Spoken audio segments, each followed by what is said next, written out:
Hello and welcome everyone to yet another show match of the SLE. I am for once not playing but casting this time, and I'm also not alone. I'm here with Gio. Yeah, hi. I'm glad to be back. I already did cast one of the show matches from Gucci Yang, and now today we have the other side of Gucci in a show match, facing off against Wacky Wraiths X, which is very exciting. Yeah, it's gonna be one hell of a match. I'm sure both of these teams seem to be, at least according to the completely objective analysis of Linus, on kind of the weaker side of the current power ranking, but that doesn't mean that they're bad teams whatsoever. Yeah, I definitely agree. I think both these teams have high potential, and for when the split actually starts, we have a good chance of seeing those teams being like the ones to get like the most surprising upsets. I'm sure of it. And upsets we will be getting, hopefully. But for now, let's just talk through the theory. Any names we know in this roster? There are names like Wiggy's in these teams. Wiggy's the second place in split 3 of all Div 1 supports, had great impact in the roster of Theta Draconis. Zench, I'm pretty sure, also played in SLE before. And Wacky Wraiths, one of the many teams that Sanctuary is putting on this time. Another German team. Apparently the Germans are taking over. But not to be underestimated. Yeah, I think German teams in SLE have been like getting more prominent as the league has progressed, and as of right now, I think some of the German teams are just like my favorite teams in general. That's what I like to hear. But I'm pretty sure we can already go into draft if I'm not mistaken. Okay, we will take a second for draft. Let's do a pre-game prediction. Yeah. What do you think? Now, I have seen Gucci Yin square off against Gucci Yang before in like an intern Gucci show match that they did themselves, which I do believe Yang won. Now, Yes. that being said, though, I do believe also that it wasn't a clean like 2 or 3-0, but instead like a close one. So I do believe that at least looking for at this show match, Gucci Yin is going to be the favorites. So what are you predicting? Like a 3-2? Oh wait, it's best. Is it I think 3 it's or 5 games? I think it's best of 3. Oh yeah, it's 3 games. Like a 2-1 or 3-0, 2-0. I'm expecting a 2-1 for Gucci Yin. Expecting 2-1. Well, I, as a German, am gonna have to side with the Germans here. I do love myself some Wiggy's gameplay as one of his AD carries, and I'm still gonna root for my boys over at Wacky Wraiths, and I'm gonna say it's just gonna be like a 2-1 for Wacky Wraiths. As we're already getting into draft. Yeah, we're getting into draft. We see the Rumble ban from Wacky Wraiths. I think it's reasonable. It's a really annoying laner to face on the top lane at the moment, and can like easily snowball like the game, and has like just a great team fight ultimate. Definitely. Followed up by Braum ban on red side. Makes perfect sense because lanes like Kog'Maw Braum and anything that scales and Braum are pretty decent right now. Karthus is a bit of a specific ban. I think the Wacky Wraiths AD carry is actually playing Karthus from time to time. I'm pretty sure that the jungler also plays Karthus, so destroying the potential flex. Jarvan is kind of a kryptonite for every German team that I've seen so far, and Tristana, just, in my opinion, one of the 2 most broken mid laners to exist right now. Yeah. That being said, the Kai'Sa was left open, and it was just a clean first pick for Wacky Wraiths. I think Kai'Sa is just really solid at the moment, and is just high priority for like any team. So I think it's a great first pick. But I do love myself a Draven game, and we get one here. Draven Sejuani 1-2 looked like it was studied in from Wacky Refs expected. I'm not quite sure how good it's gonna be with Draven, but I'm definitely gonna be hyped for the Draven. As we're now getting another just really strong champion in the meta right now. Renekton coming back into meta to the... Yeah, probably everyone, every top laner likes it because they becomes a bit more relevant again. And Trundle being Harvard, maybe we get another look at the SLE Trundle that Elliot brought us in the last CCG BLM. Oh, the Nocturne. Okay. We are going full ACK mode here. Holy shit. Yeah, Nocturne is something that, like, especially in team play, is not as prominent as, like, you would expect in solo queue, for example. So I'm definitely hyped to see how this Nocturne plays out. I think it has insane pick potential, especially, like, on isolated, like, side lanes. But if Gucci, like, drafts against that and is looking just to not really split push at all or have, like, a really safe side laner, this might just not be the greatest game for the Nocturne. Right, Nocturne has been getting some more attention even in pro play again. He's been picked up multiple times in the ACK playoffs. Now the answer to Renekton being Cassante, probably the new Ornn being put into every lane, just chilling and surviving, maybe even not playing with all this potential this champion has to offer. Now second rotation, Lissandra the first ban, they want to secure probably a good mid lane matchup. Is the Kai'Sa mid lane still a flex option? I do believe so. I have been seeing it a few times. I don't know if it's like been nerfed yet, but I think that Kai'Sa can definitely still be played mid lane. Right, then maybe these bans not quite hitting the mark, but I'm not gonna be counting on Wacky Refs playing the Kai'Sa mid lane. Yeah, I don't think so either. I think it is... If it was nerfed, it is definitely really hard to pull off now. But like, I'm actually not too familiar with the current patches. Ah, well, neither am I, so don't worry. As we get more bans in Nautilus, one of the best laners with Draven being taken out, not a surprise, Nico actually surviving to second rotation and now being taken out as well. Just a great engaged champion with a lot of utility and the element of surprising everyone by just popping up as a minion.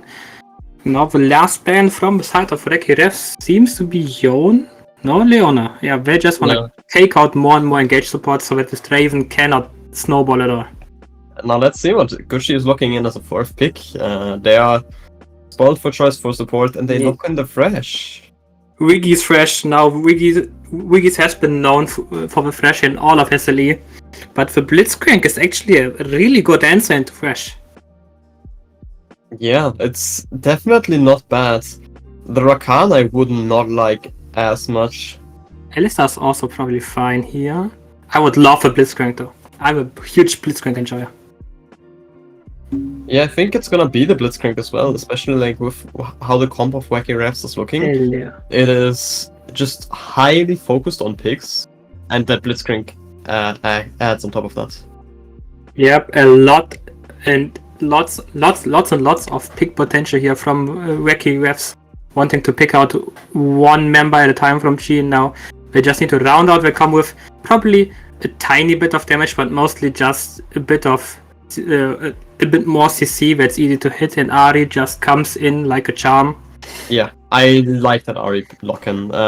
It complements their like kind of pick comp because it adds a bit of depth. She can get the recess. She can also like look for plays with her Spirit Rush and Charm combo, and just in general gives Wacky Refs a lot more playmaking potential in the early stages already of like just a good roam.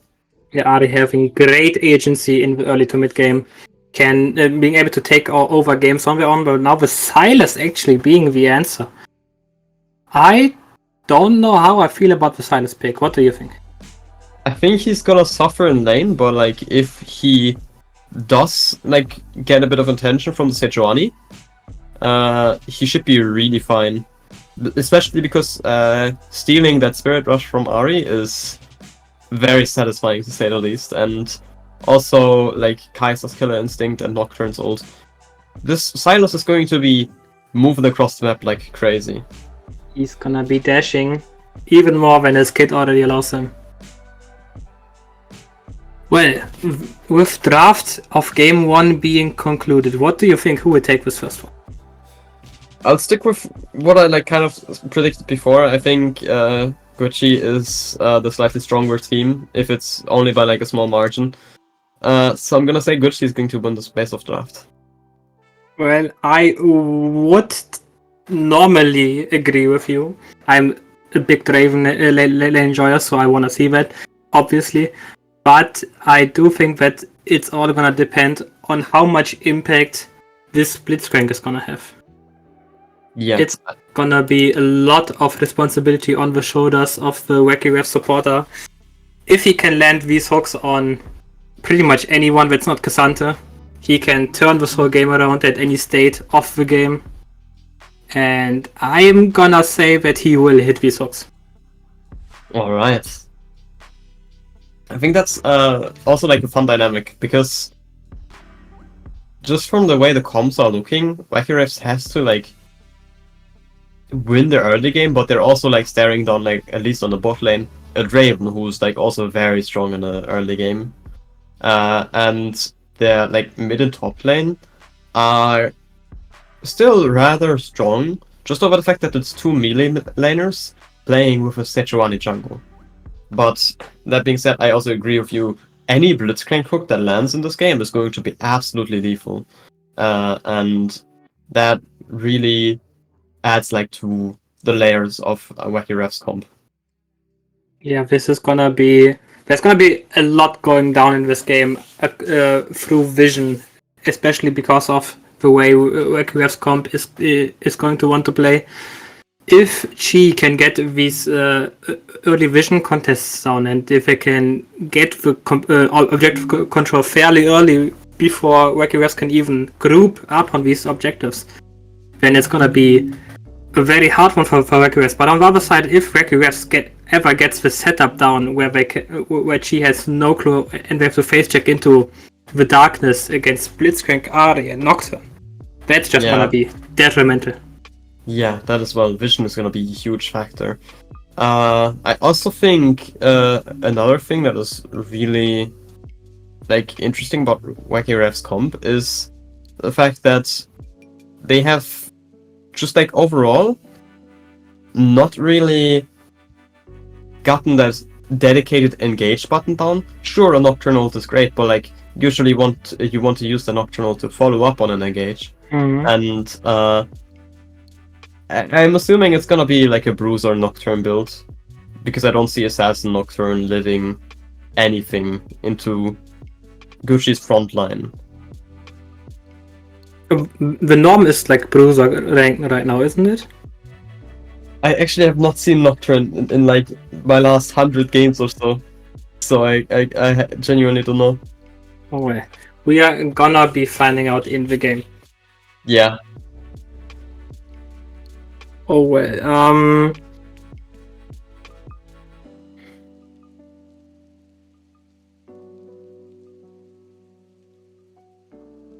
Now you already have like good insights into like the individual players, right, Caliber? So well, yeah, kinda. So who do you think is like the one to watch out for in these like show matches, but like in this game in particular as well? Well, I am pretty sure that in this show match we're gonna be looking a lot at the bottom lane of both teams. On the one hand, we have the lane consisting of Wiggies and Sheffer. Now, I have not... I don't think I've seen Sheffer yet, because I sadly couldn't watch the first Gucci vs. Gucci Civil War, but if he's an AD carry of Wiggies, I have very high hopes for him, because I have the highest of respect for Wiggies.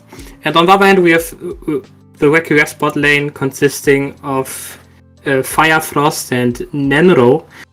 And I actually have played against them before, and they've been looking pretty good. With a great meta read on the bot lane meta, and also the willingness to play these picks like the Blitzcrank and so many more. So I'm guessing that we're gonna be looking a lot at bot lane in this series. Yeah, I also just took a quick glance at both teams' rosters. I also think that top lane is gonna be rather spicy. There is on both sides some higher level players on that role, and especially from Zench, who has been popping off in the in-house queue before. I'm expecting a lot. I think he can be a force to be reckoned with for the series, and now that he's on the Cassante for game 1, it could be interesting to see how he just does in a safe matchup where where his goal is just to survive the Renekton. Yeah, these top laners, both of these teams are fairly stacked in pretty much all positions. So are most of the teams in SLE I've seen or read about so far. But the big question is gonna be: are these top laners going to be playing some of these more pop-off champions, or are they just gonna be playing the Xante into Renekton or something with Ornn? And that's gonna be deciding a lot of how entertaining this top lane will be. Yeah, I think a huge factor as well that is for carry top laners is what team starts to actually pick up a carry top laner. Right now, Aatrox is in a really good state, and it has not been banned, which surprised me. But then it also has not been picked, so maybe this pick is still under the radar of both of these teams. Maybe, but I do see that both of these top players have at least some games on Aatrox in the past few weeks. So maybe we will actually see it for serious. I hope so. As we will go into our first game of the series. Yeah. Yes, here we go. Okay. We're starting off. I believe that Wacky Wraiths is going to 5 point, but look at Gucci. They're 5-manning into the bot lane, and have an eye on Firefrost. He has to be really careful right now. Maybe Firefrost can... Yeah, Firefrost spotted them with his ward in the bottom lane. Really good decision to just walk straight to bot lane, because this ward has been growing so much in popularity and in impact especially, with all these bot lane cheeses coming in. Yeah. Also, him just having the balls to go there alone and not have his team around him is insane. There's always a little bit of risk coming in when there's a champion with a hook like a Thresh or a Blitzcrank on the map. And in this case, if the Kai'Sa ever gets hooked early on and is isolated, this is not great for her. But then to be fair, she did get her ward off, it got cleared, and that's about all that happened.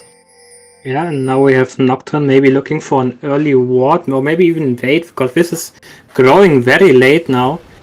Yeah, he's going for the late invade, possibly. Actually, he's taking the Raptors instead.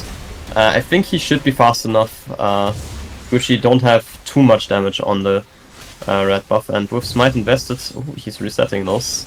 He'll steal a camp, will lose a bit of time walking back to his own jungle, but it's also gonna just steal a camp from Ace away, and that's not bad at all. This is especially gonna slow Ace's clear speed down by a lot, because he can't just go for his free topside camps and be level 3 after that. Mid-lane Kim Jensen absolutely popping off on Lina there. Actually, with the auto attacks and minion damage coming in, it kind of evens out again, but overall that was still a great trade for Kim Jensen. I'm surprised he went for a Dorn's Ring actually and not a shield. Kim Jensen seems to be playing this lane pretty aggressive anyway. He's also opted for the first strike as a melee into a ranged matchup, so that's gonna be an interesting one, how he's gonna use, or how he's gonna try to use that even. Yeah, definitely interesting, because I don't see any good holes for him to proc first strike off as well. So something to look out for, maybe the unexpected damage that could happen. with a Silas with first strike, but like then again, it's Kim Jensen we're talking about. He's quite adept at the Silas champion. Yeah, he's been playing it for quite some time, and now we have Ace counter invading. Now, what I would have loved from the Wacky we have squad here to come out would be some wards in the bot side so that they can... Oh, look at the trade on top lane. Epic has to dash out, Zench is going for more and gets a decent trade, and Epic is fairly low HP and is staring down a big wave, and he can't just be all too easy about. Well, these HP trades are what we're gonna be seeing a lot on this top lane. Renekton wanting to HP trade so he can just heal it back on with his Rage Up Q, and Xante wanting to proc the Storm Shield on repeat so that he can rack up his HP. Well, this gank is spotted out. Germany has to be careful, but beautiful coming in on Wiggis. It's not enough to actually take him down, but like now Chaffer is going forward with the Draven, takes a lot of damage. The Lantern is gonna get him out of this play. Flash. Ace has to be careful with Germany. Germany has dealt a lot of damage to Ace, and yeah, just a flash down for both junglers here. But the trade definitely in favor of Wacky Wraiths.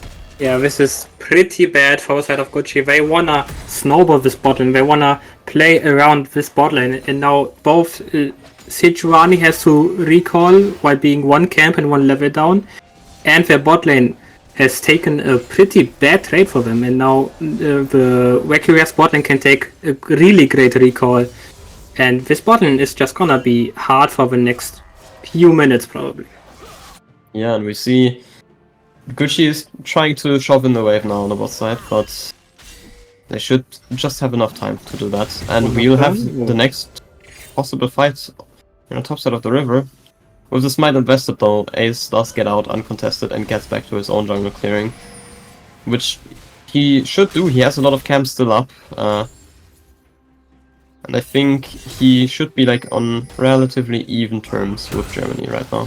It should be. And what I would have loved from Germany to come in was after this whole bot lane scenario to just take the bot lane camps of Ace, just solidify the lead he had in his jungle camp, because now he's kind of in a awkward spot because most of his camps are still down or just respawning, and Seju can just farm this whole gap just easily back up, and this whole early game invade play just didn't really do anything now.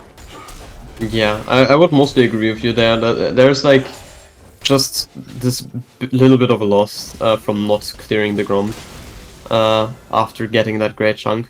But now we see Ace actually, now that he's cleared the Gromp himself, looking for a little lane gank. However, he's going to be spotted out by that ward, and yeah, it's gonna be pretty impossible for him to get a gank off there. He has Prio on the bot lane though, maybe he's going to start looking for that Drake. Early Drake stacking would be really huge for the side of Gucci, as stacking these, stacking up the soul could be one of the win conditions for Gucci in this game here. Yeah, and we see Ace starting the Drake, Gucci bot lane also now moving up. There is the chance that Germany and Lina are going to try to contest this right now. There's also the possibility of the bot lane moving up. But this is going to be the first 4v4. Ace is going to take the smite, and that's the first Drake to Gucci. And oh, the beautiful catch on Germany, and that's the first blood as well. 2-fold special for Ace. Yeah, Germany not quite getting the splash hit up in time for the fresh hook, and then Kim Jensen coming in with the stolen Spirit Rush to just seal the deal one for all. And very well played from Gucci here.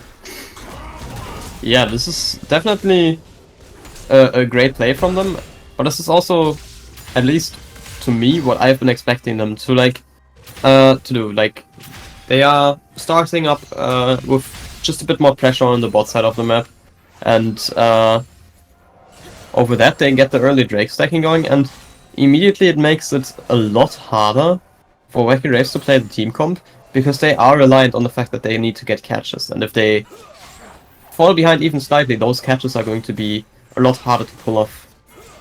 That is very true. What I would have loved in this situation from Germany, he's looking for another fight on Ace. He's going to not get the fear off, forces Ace away though, and now Germany is leaving the top lane once again. Wiggies? Flash from Wiggy's, beautiful hook there on the Blitzcrank. But does Draven have the damage? I don't think so.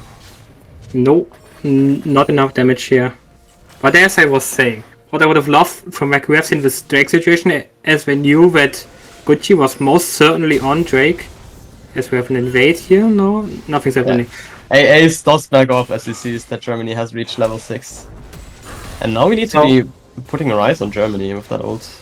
So what they could have done is just accept that the Drake is gone and just and position themselves already in this top side of Gucci's and get vision down, play with his Renekton Pyro, maybe even being able to dive his Xante to just set up the first Herald. Third rush being forced there from Lina. Good chunk on Kim Jensen though in return. Ace just being there to hover is already like quite the pressure in the mid lane. And now we have another confrontation in the jungle coming up. Germany is starting his red buff and Ace is waiting for Kim to move up. Kim is and coming. Then Germany is in danger. The knockup immediately comes through and the fear is... Shit? Okay. But the ultimate is beautiful and I think that's enough. The stolen Nocturnal Kim Jensen picks up the second kill for Gucci and now they're being chased out of the jungle, but maybe this is good enough. There's a beautiful chain find on Kim Jensen and another kill for him. Ooh. And the Wiggy's hook on Lina is great. And Lina drops to literally 0 HP. And Wiggy's lands the kill. Now it's Wiggy's Ace and Kim versus Firefrost. And Firefrost with the fully stacked lethal tempo has a lot of damage to dish out. But like, is it enough? Wiggy's has to cleanse the hook and oi oi oi. That is one hell of an explosive start from Gucci. Wait, this could still go on. Nocturne still is ult, yeah? Yeah, the Nocturne ult coming in on the Sheffer and the Flake coming in to protect him, but like, is this enough? Sheffer has his axes still like juggling it and is dealing a lot of damage. Is it enough to take out Germany? I think he dropped an axe, it's going to be less damage now, but he gets a kill, cashes in massively with the 568 gold and the flash over the wall gets him out of Firefrost's sight. Disaster strikes for the side of Wacky Wraiths. They hard lose this whole skirmish and then take another skirmish to just lose it again to a great Draven cash out into flash away. And now this gold deficit is gonna be really hard to just... we already have a 500 gold difference on the bot lane, a 700 gold difference in the mid lane. And it's just probably gonna snowball more and more because these champions are really snowball heavy. Yeah.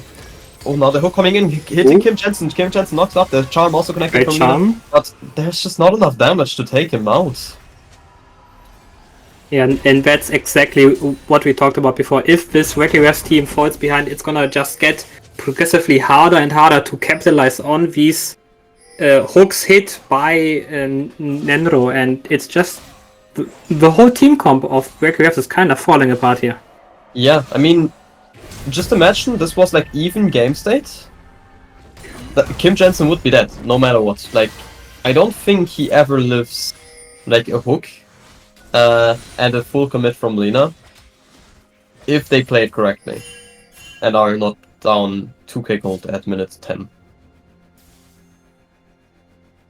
But now we have the first items already commencing from the side of Gucci. The Everfrozen mid lane and the Darkseer being stacked up to 6 stacks already, and maybe G here looking for another play. Luis is patiently waiting. Maybe Germany's face checking something he doesn't want to, but he is super fine. I think Gucci has another like great read on this play. But now Ace does show himself. But Germany is leaving his bot lane behind, and I think it's still like a decent play to go for if they look for the Herald on bot lane and then into the extra Drake.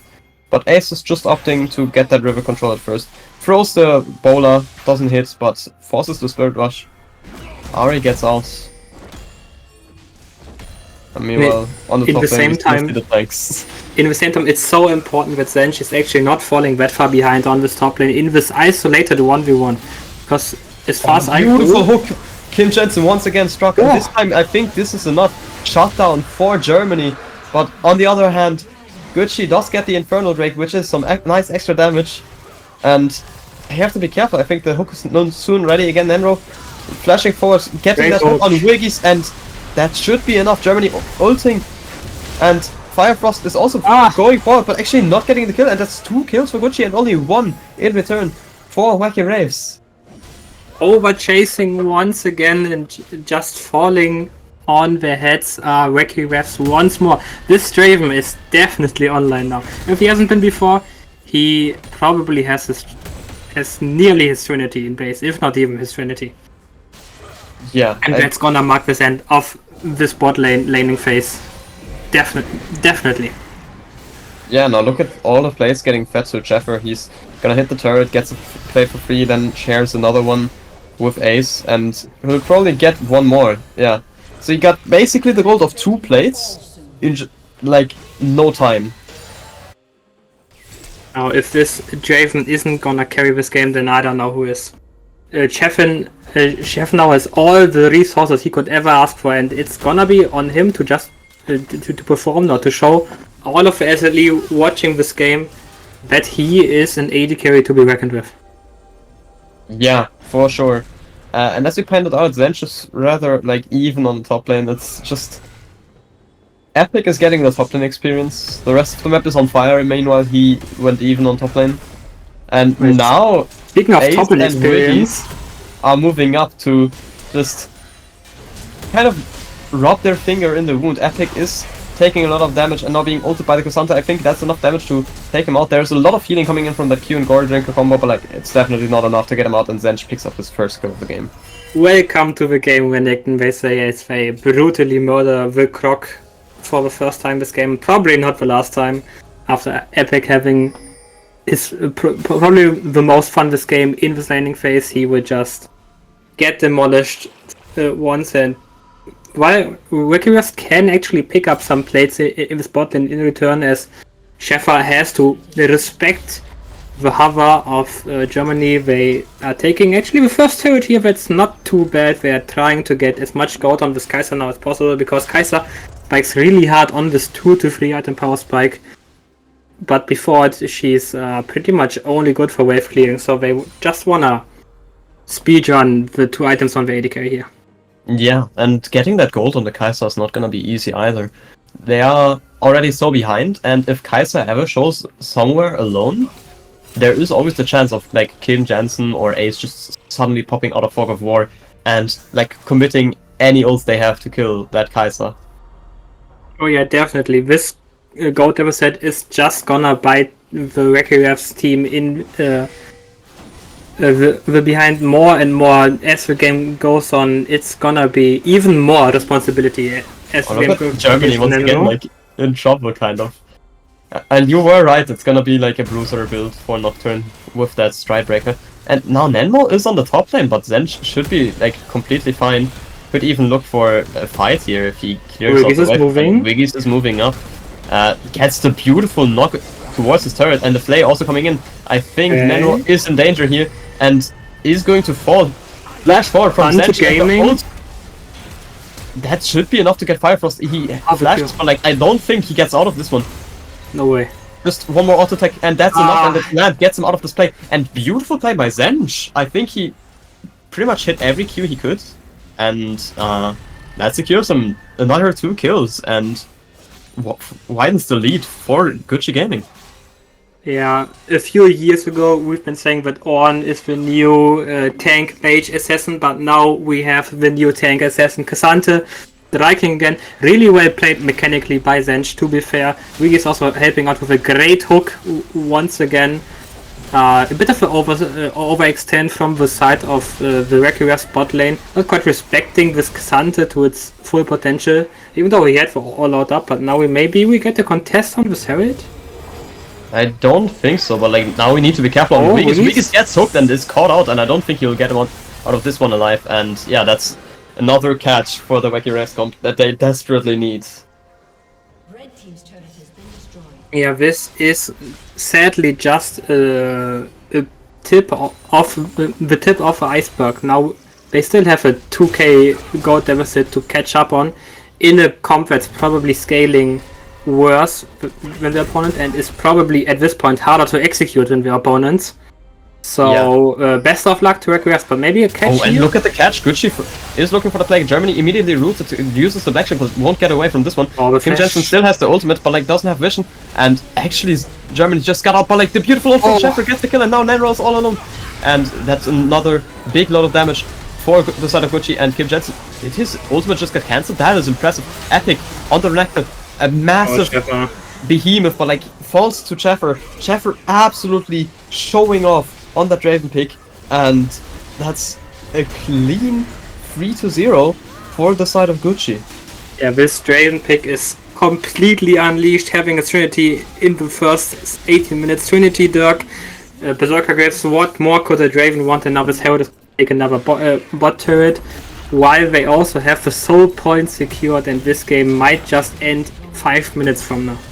Yeah, I agree. I think Baron spawn is like gonna be a huge like turning point on the game, where either the game immediately ends, and she takes the Baron, runs over the base of Wacky Wraiths X, and it's over, or they fumble the Baron, which could also be a possibility, and that would be a great point for comebacks. But I do think it's far more likely that Gucci is gonna end the game in like 5 minutes.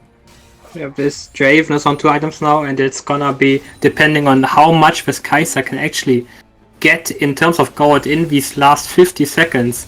If she gets her Nashor's Tooth till Nash, there might be a slight chance that if they can hook the Draven, they can actually look for something.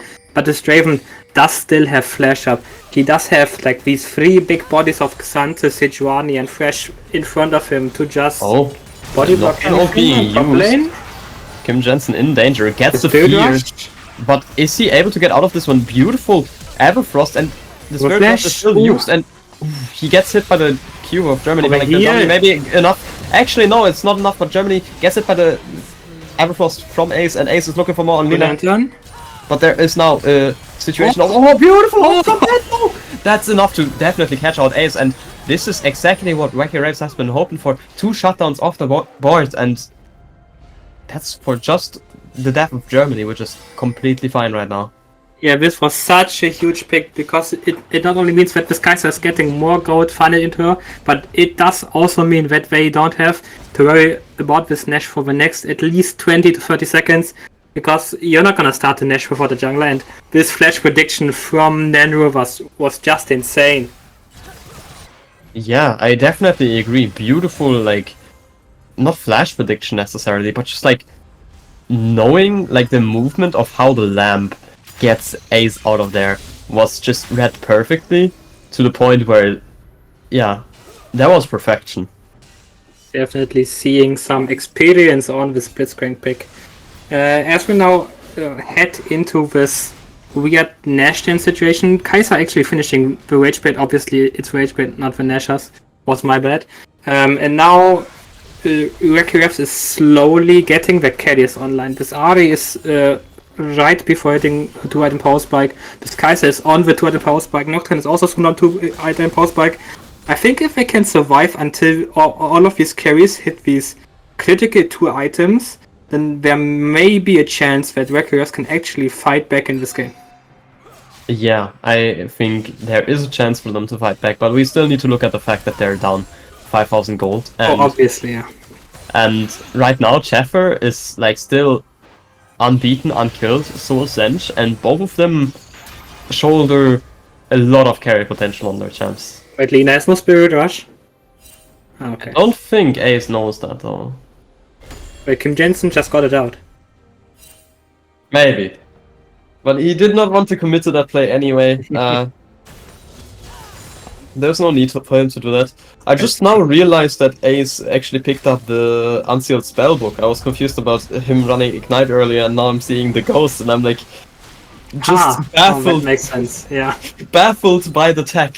I've not seen Unsealed Spellbook on Sejuani Jungle before, but it's an interesting choice of summoner, and it has been paying off quite well for him so far.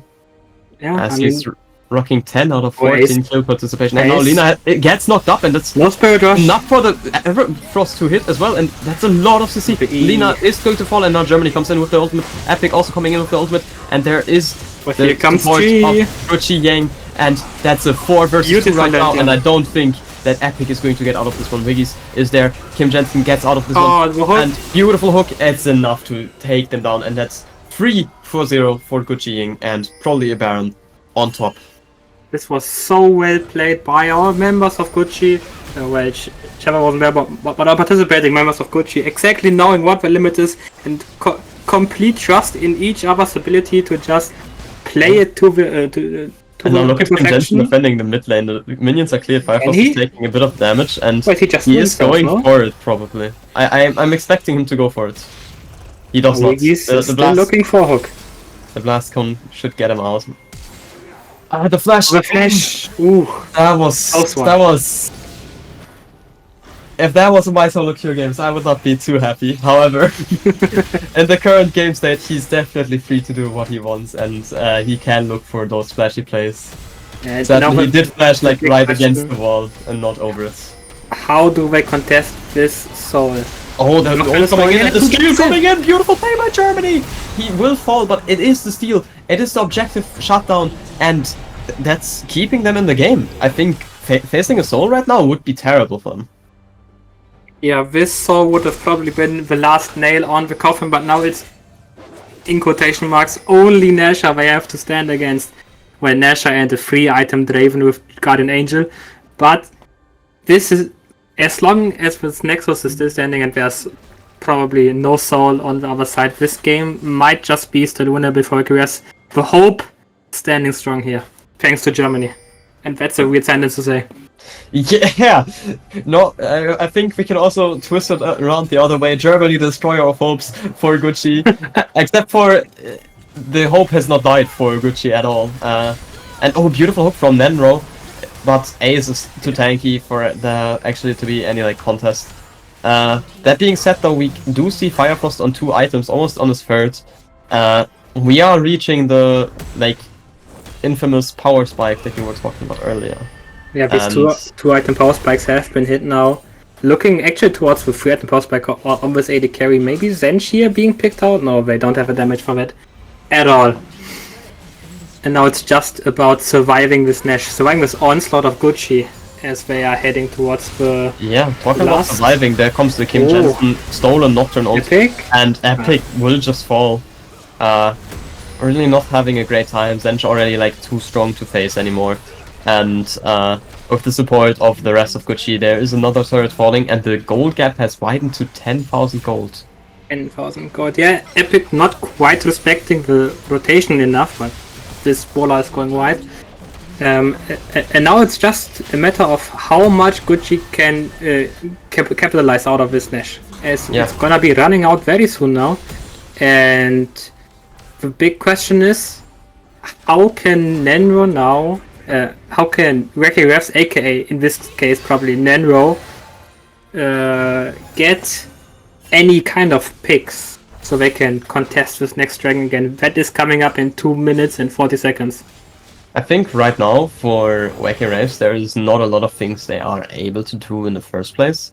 But if anything, they just have to hope that Firefrost gets on 3 items and suddenly is going to be more relevant than the Raven in the team fight, and hope that that works out. They get like a catch before a team fight and then win the next team fight 5-4. Else I don't see them winning any fights right now. No 5-on-5 fights are to be won here, not at all. This frontline of Gucci alone is just way too tanky for anyone on the side of Wacky Wraiths to shed. That's also the reason why they already have 2 Black Cleavers and a Rage Raid in their team, and they're probably still struggling with a triple frontline. Now we have the big vision contest. Ace and Ricky's just going for deep vision, as to be expected. They wanna negate this Blitzcrank's ability to just hook someone in the best possible way, and that's by denying vision, because a Blitzcrank that can see can't really hook anyone. Yeah. Also, they like by just like denying a lot of vision, enable Wiggies to maybe even find the hook, and he is sitting in a pink ward brush right now looking for something. Maybe I do believe Wacky find a blind hook. I do believe Wacky Wraiths is smart enough to not step into that area. Maybe Blitzcrank blind hook. It's- Huh? This is so... No. Oh, we stepped out just as they stepped in. That's unfortunate. That is one of the examples of all time about time lock. Both supports exchanging a very dim glare and then just going on about their day. Yeah, And and now- now look at the clean like macro from Gucci. Putting Kim Jensen on the bot lane while the rest is like sieging on mid lane. They don't have the Baron buff anymore, but like they're still pushing multiple lanes at once, and Yeah, and all they're just that- waiting for this last Drake of theirs to spawn. almost hitting on Zench. But again, Zench is so tanky, so I don't think he will ever fall so easily. Not really. And now the waves are kind of going to crash at the same time. Oh, but And here Kim comes the Jensen commit is from Kim Jensen. being like caught out by Germany, but like beautiful flash Great saves flash. him. And the Drake is spawning in 15 seconds, and the most important tool for Wacky Wraiths has just been used. There's no more Yeah. Nocturne ult on the board. No more Nocturne to contest this dragon to steal it like a hero once again. So Chi is just gonna send that Draven to this drake to solo it and pressure all lanes some more with the rest of the And team. Kim And Jensen actually looking for a forcing trade something. on Epic. It's beautiful hook. Oh, can he get out? Kim Jensen was a bit too Redemption? greedy there. Gets feared and does fall, but the kill is picked up by Nenro, and now Germany is looking for more, trying to fear Ace Chase. and moving forward. The Black Ship does TP? not block anything, but like that is more damage, and that's 2 catches for the side Oh. of Wacky Wraiths, and Lina completely swinging that charm past the target, and Zench is looking for more on the bot lane, or mid lane, getting Now the this- turret and getting out. This play looked really good for Wacky Wraiths, and it probably is according to considering the spot they're in. But all in all, it was probably still a favorable play for Gucci. Kim Jensen was allowed to have some fun, and they still got the mid tower down. They still got the soul. So all in all, probably just still a really great play for Chi. Sadly to Yeah, say. I This definitely game is so agree with rich. that. I do think there is a sign of breathing from Wacky Wraiths, but Wait, the Nash start? they're actually flipping the Nash right now, which is I think a fair enough choice with how their current game state is. Yeah, And here's now the desperation he does Nash. spot this one out, and Zench is going in, but like the steal Oh, comes in, yeah. beautiful smite from Ace, and that should Disaster. seal the deal. The ult's coming in, and Epic Great big steal. healing there from the queue. Actually, one for Zench one is so far, but down. like 2 kills now for Yeah, the that's- Gucci that's side. Spirit rush from Lina has to get out of this one. 3 kills for Sheffer. He's already marking his name for like the upcoming split in SLE in the show match. And this has just been game 1, and I think it's going to end in just a moment. Yeah, this is definitely the end of this game. Wacky Wraiths with the classical desperation Nash. They had no more out of this game except flipping this Nash and hoping that they would get it. They nearly got it, and then Ace coming in with a revenge for the third Drake, stealing it away from this Wacky He's Wraiths roster. on death's door, almost getting hooked into the fountain, but it's not close enough. And yeah, the second Nexus turret falls. There's 4 Yeah. members of Gucci hitting the Nexus, and this concludes game 1. GG for game 1. Both teams played fairly well. Wacky Wraiths had some very unfortunate skirmishes in the early game that just snowballed right until the end. They did have a pretty hard to accomplish team comp though, so maybe they wanna aim for something with an easier win condition in this next game, as they saw that they kinda got just curve stomped by Gucci Yin for trying all these picks. So maybe just go for like the classical wombo combo team combo with a go button. But that's to be seen in the second draft. Yeah, I also think like what's important about this is that their champs actually need to like have some synergy. I think if they want to look for a team comp that is like focused on catches, that's fine. But then they need to like really make sure that there is this, as you kind of said, wombo combo that they can pull off for like their catches to actually be worth it.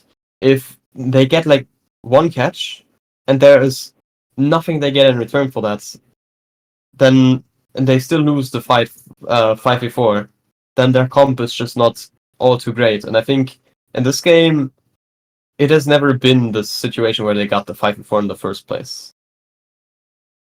Yeah, definitely a hard one to swallow in this game. But I'm hyped to see the draft adaptations in Game 2 and then also the gameplay adaptations in Game 2.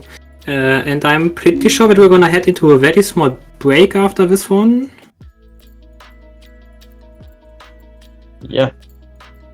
Right, then we will be right back with you all after a short break of the teams discussing what went wrong and what went right in this game. And we're gonna be right back for Game 2.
Welcome back everyone after a short break. We are here once again to continue the show match between Gucci Yin and Wacky Wraiths X. And by my side still is Gio. Hello. Yeah, hi. I'm still so stoked to see these games. First game was quite the stomp from Gucci Yin's side, if you ask me. They perfectly executed what their comp wanted to do. They got the Draven ahead early on, and from there on, they just made Wacky Wraiths team comp crumble. And on that note, because I am already shouting out Gucci in a lot of ways, do we want to talk about who we think the MVP was for that game? Oh, definitely. I think there are actually multiple contestants. In my opinion, there are only 2 contestants, but I'm a bot laner, so I kind of have to say it. On the one hand, I would like to give it to Wiggis because he was forcing plays on all over the map. His lanterns were actually crazy this game. He was rescuing everyone left and right after they stepped a bit too far. And obviously, on the other hand, we have Schiffer the Draven showing that Draven is a pick he can definitely perform on. It kind of reminded me of the performance of Sunix in the last Splits playoffs, and just kind of after getting started, he really just accelerated the snowball by quite a lot. Yeah, I definitely agree that Raven pick was great. Schaffer completely dominated on that pick. Who also stood out to me as an MVP contender, though I think we both agree that the actual MVP of this game is Schaffer on the Raven, would be none other than the Gucci jungler there. I think Ace just really popped off, got a lot of successful ganks and flash forces out of the way, and that enabled Gucci to just like find those kills, find those snowballing like plays that stacked on top of each other, and then enabled them to just like rather easily win the game. Yeah, that's also very true. He recovered very well from getting his first Raptor Cam stolen, then had a really good adaptive jungle clear, and I can definitely see where you're coming from. Yeah. Now, we are about to head into the second draft, and I think the most important question we should ask ourselves is, what is gonna be like the key for Wacky Revs X to get back into the game? If I would be in Wacky Rev's shoes here, I would just say, okay, people, let's just draft the easy stuff. They try to pull off this whole pick comp scenario with Nocturnoid and Ari Blitzcrank. It didn't work out too well because they like kinda lost some early skirmishes that pretty much just lost the entire game, but because of these like kinda mechanically lost skirmishes, I would just put everyone on like some kinda easier to accomplish team comp, like a wombo combo team that just with like, for example, champions like the Ornn, the Maokai, maybe even the Kai'Sa again, because Kai'Sa is just such a great AD carry at this point in time. And yeah, just keep it simple in the whole draft, and sometimes comfort does beat meta, to be fair. Yeah, I do agree. I think if they keep it simple and just have easy to pull off comp, and I do also agree with the Kai'Sa pick, that they have great potential to just pop off. And right now, the only question that I'm like wondering mostly is, are we gonna see the same side of Gucci Ying? I think they showed us only one facet of their gameplay, and they are maybe a multifaceted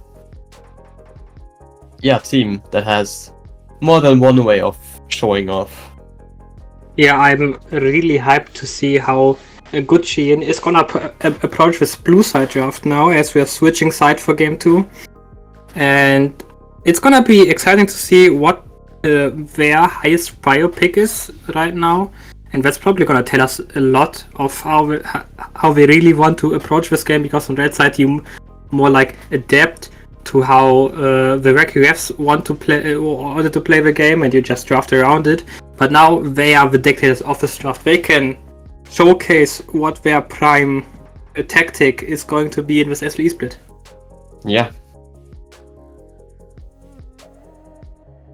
Now, I don't know how close we are to the next draft, but I think it's very exciting and interesting to see as we both already pointed out, like the ideas of what both teams are going to be picking, and most importantly, and I think that's like, yeah, just a general like showing for future games in the SLE. What champions are like maybe going to be picked again and picked more often? What is going to be meta defining for when the split starts? Well, the split is not starting for another half a month, so there may just be a great patch that will change the whole landscape.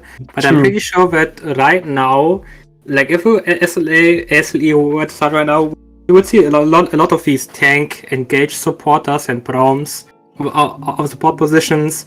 Bot lane's probably gonna AD carry is gonna be a lot of Kaisers. That would most certainly be the most picked and or banned champion to have. Tristana in the mid lane is, in my opinion, always a high pick. Ahri is great in the meta right now, and we're heading into our next draft. Yeah, that's great. First ban from Gucci Yin coming out. The Jarvan. This time they are banning it. Apparently both teams think that Jarvan is the first pick. Not quite a first pick champion, but the second rotation champion. And one of the better ones as they are seeing. And the Rumble again coming out from Wacky, giving big respect to Zench, who did kinda pop off on the Cassandra already, so giving him a carry might not be the best choice here for Wacky. Ooh, now we see Gucci Ying banning the Renekton away. The matchup was rather fine for Zench on the Cassandra before, but like this indicates, at least to me, that they might want to play a different champion on the top lane this time. That does seem to be the case now. The Karthus from Wacky actually banned out, and now, yeah, that's the last AD carry I would see in the big meta, pretty much. The Zarya is a very high priority champion still, at least in most of the competitive regions.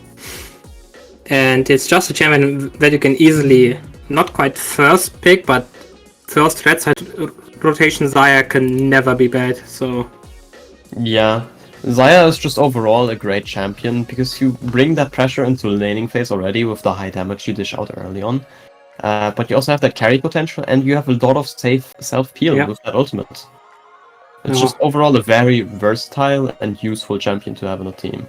Definitely. Now, Maokai, the last ban for his first rotation. Maokai, one of the most dominant jungler we have had for the past months, actually. Yeah. He just doesn't want to go out of the meta, and Tristana actually staying open and Gucci Yin just first picking it. Now, I would expect from Wacky that the answer to this Tristana should be like a Kaiser Ahri. Yeah. I'm like 99% sure the Kaiser's gonna get locked. This is a safe Kaiser. The big question is, how are they gonna counter this Tristana? Because technically it's a flex, but they most certainly want to put it mid lane. I'm a big fan of picking Ahri into Tristana right now. And we did see Lina perform pretty well on this Ahri in the last game, so I would be more than confident to give this Ahri over to to Lina again. Yeah, now there's other champions that Lina plays, but I don't think her champion pool matches well into Tristana in general. So Ahri might just be the safest pick, but instead we see the Rel locked in, which probably is the bot lane duo of Wacky Wraiths. I don't think mid lane Kaiser does well into Tristana at all. Probably not, yeah. So that's most likely the bot lane. But this Ray could still be a jungle Ray. It is sadly still an option Ray, being one of the best supports. Up there with picks like Braum, Alistar, and Thresh and such, and now Alistar maybe being... It's kind of the most common counter to Ray, because it for one can survive the Ray onslaught and it is locked in. Knock it back. Yeah, that's a great counter pick to both Kaiser and Joel actually. It also is, like, in case this Tristana goes in the bot lane, a great partner for the Tristana. Very true indeed. Now, probably we're gonna see a jungler from the side of Gucci in here, I would guess, in the Fiddlestick. No, Sejuani. Yeah. Sejuani being locked in. Yeah, we're just staying with good old faithful tank jungler. Yeah, I think Ace is gonna be happy. I think Ace is gonna be happy on that Sejuani. It's a rather easy champion to pull off, but like it's really high impact and just overall fits into most comps. And we just saw what Ace actually can accomplish on the Sejuani in the first game. And now Cassante being picked on the third spot for Wacky here, securing this Giga weak side top lane that is just a fortress, so that can hold it on its own. And now and we see the Cassante locked in for a Wacky Wraiths. I think that's a good adaptation from them. Takes away from Zench now. I kind of expect Zench to pull out like a good carry reply into Cassante. And I'm kind of hoping it to be the Aatrox. Well, I can tell you that 2 of these carry top lane alternatives are gonna be banned out here from US. The Gwen first. Now, the Syndra being banned from Gucci as one of the biggest counter to Tristana mid lane. And I would think that the 5th ban here for Valkyries might just be something like a Camille. Or Fiora. Fiora is kind definitely of great into Cassante. That being said, though, I don't think Fiora would be a great pick for Gucci and so far. Silas ban. Targeting Kim Jensen specifically, I believe.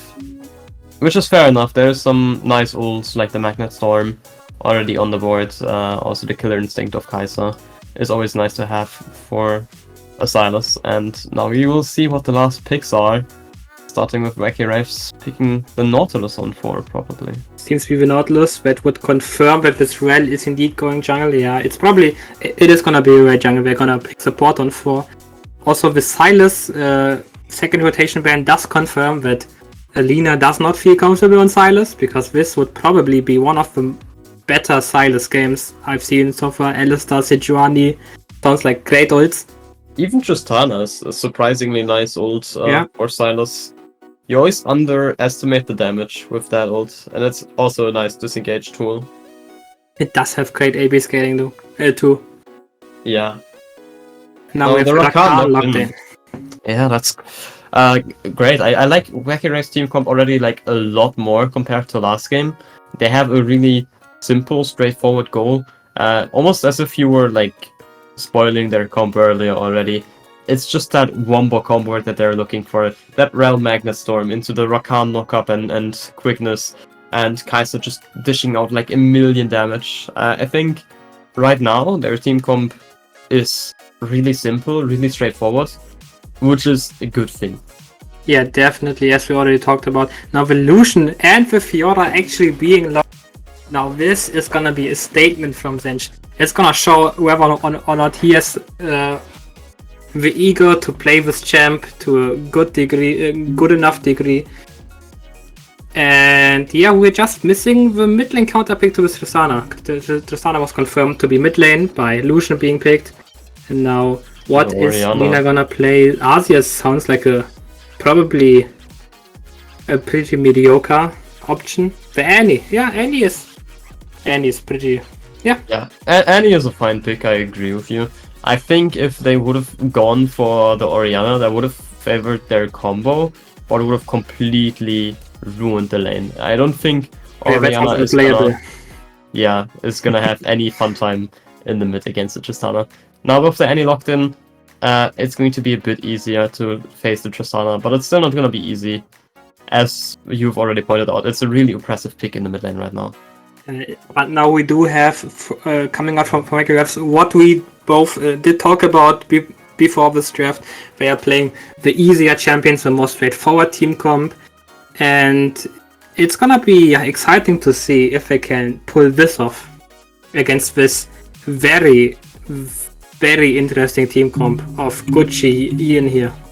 Yeah, I think one thing that is like standing out to me for Gucci Ian is the fact that they're really AD heavy, which might just be balanced out by the ADCs building Static Shift, but I think at this point Static Shift, AP scaling and all is nerfed to the point where it's like just better to build AD anyway. And with there being like at least some tanks on the side of Wacky Wraiths, there's a good chance that they are going to have a hard time getting through these tanks. And also with a Fiora on the side lane, they are going to be more focused on split pushing rather than team fighting. So I think in a straight like 5v5 team fight scenario, I do see Wacky Wraiths having an edge. Yeah. Then we will take another short break until the game starts, and we're gonna see you after this short break. Be right back.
And welcome back to the second game of Wacky Wraiths X versus Gucci again. We've had a bit of a stomp in the first game from Gucci again, but now we have completely different drafts and different sides from teams.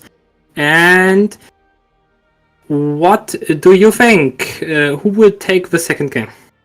I think this is probably the best chance that Wacky Wraiths is ever going to get. However, they have to survive the early game to win that. And I'm confident for once that they will do that. They will survive the early game, so I'm gonna say that Wacky Wraiths is going to make it a 1-1, even the series out. Well, yeah, that's probably the objectively good choice for this game because of its draft. Look at Germany already being called out. Zench is going in, gets the Fiora passive, almost getting the E for Sejuani off, and that could have been lethal. Ray is already struggling in the early stages of the jungle clear because of the kind of missing base damage of Ray, but this just makes it even harder for Ray to get through the jungle. Maybe now this is gonna test Germany's jungle clear capabilities, I'm sure. Yeah, and I'm also surprised he didn't reset, because if he does not have a healthy jungle clear at the end of he's this... fine. He's fine, actually. I'm lying.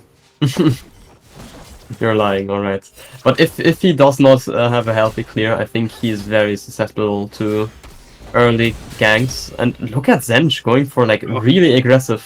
He went with the Conqueror Fiora. I personally still like Grass Fiora a bit more at the moment. But I'm really happy that Conqueror Fiora is making a comeback. Yeah, well, I am happy to see top lane picks that are not Cassandra or on for now. And we did talk about this top lane being one of the places to look at before the series. And we established the condition that these champions such as Fiora have to be picked, and now we're getting one of these champions. How do you feel like this Fiora fits? Well, it's a great counter pick in the top lane, and beautiful stun there.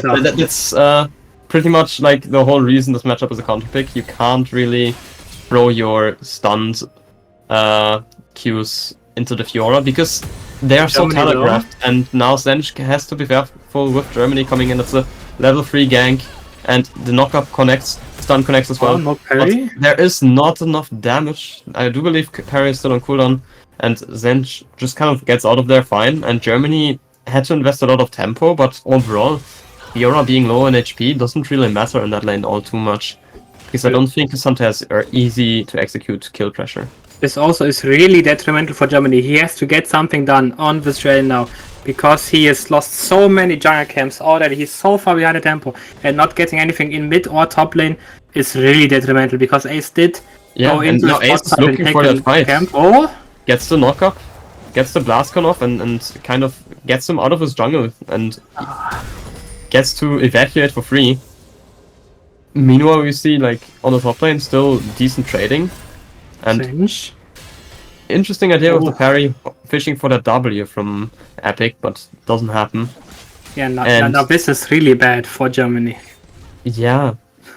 Wacky Wraiths already showing signs of struggling in the early game, but that is expected versus the way that Gucci has drafted their lanes. They've kind of drafted really, really strong lanes individually, and the jungle matchup also suits well with these winning lanes.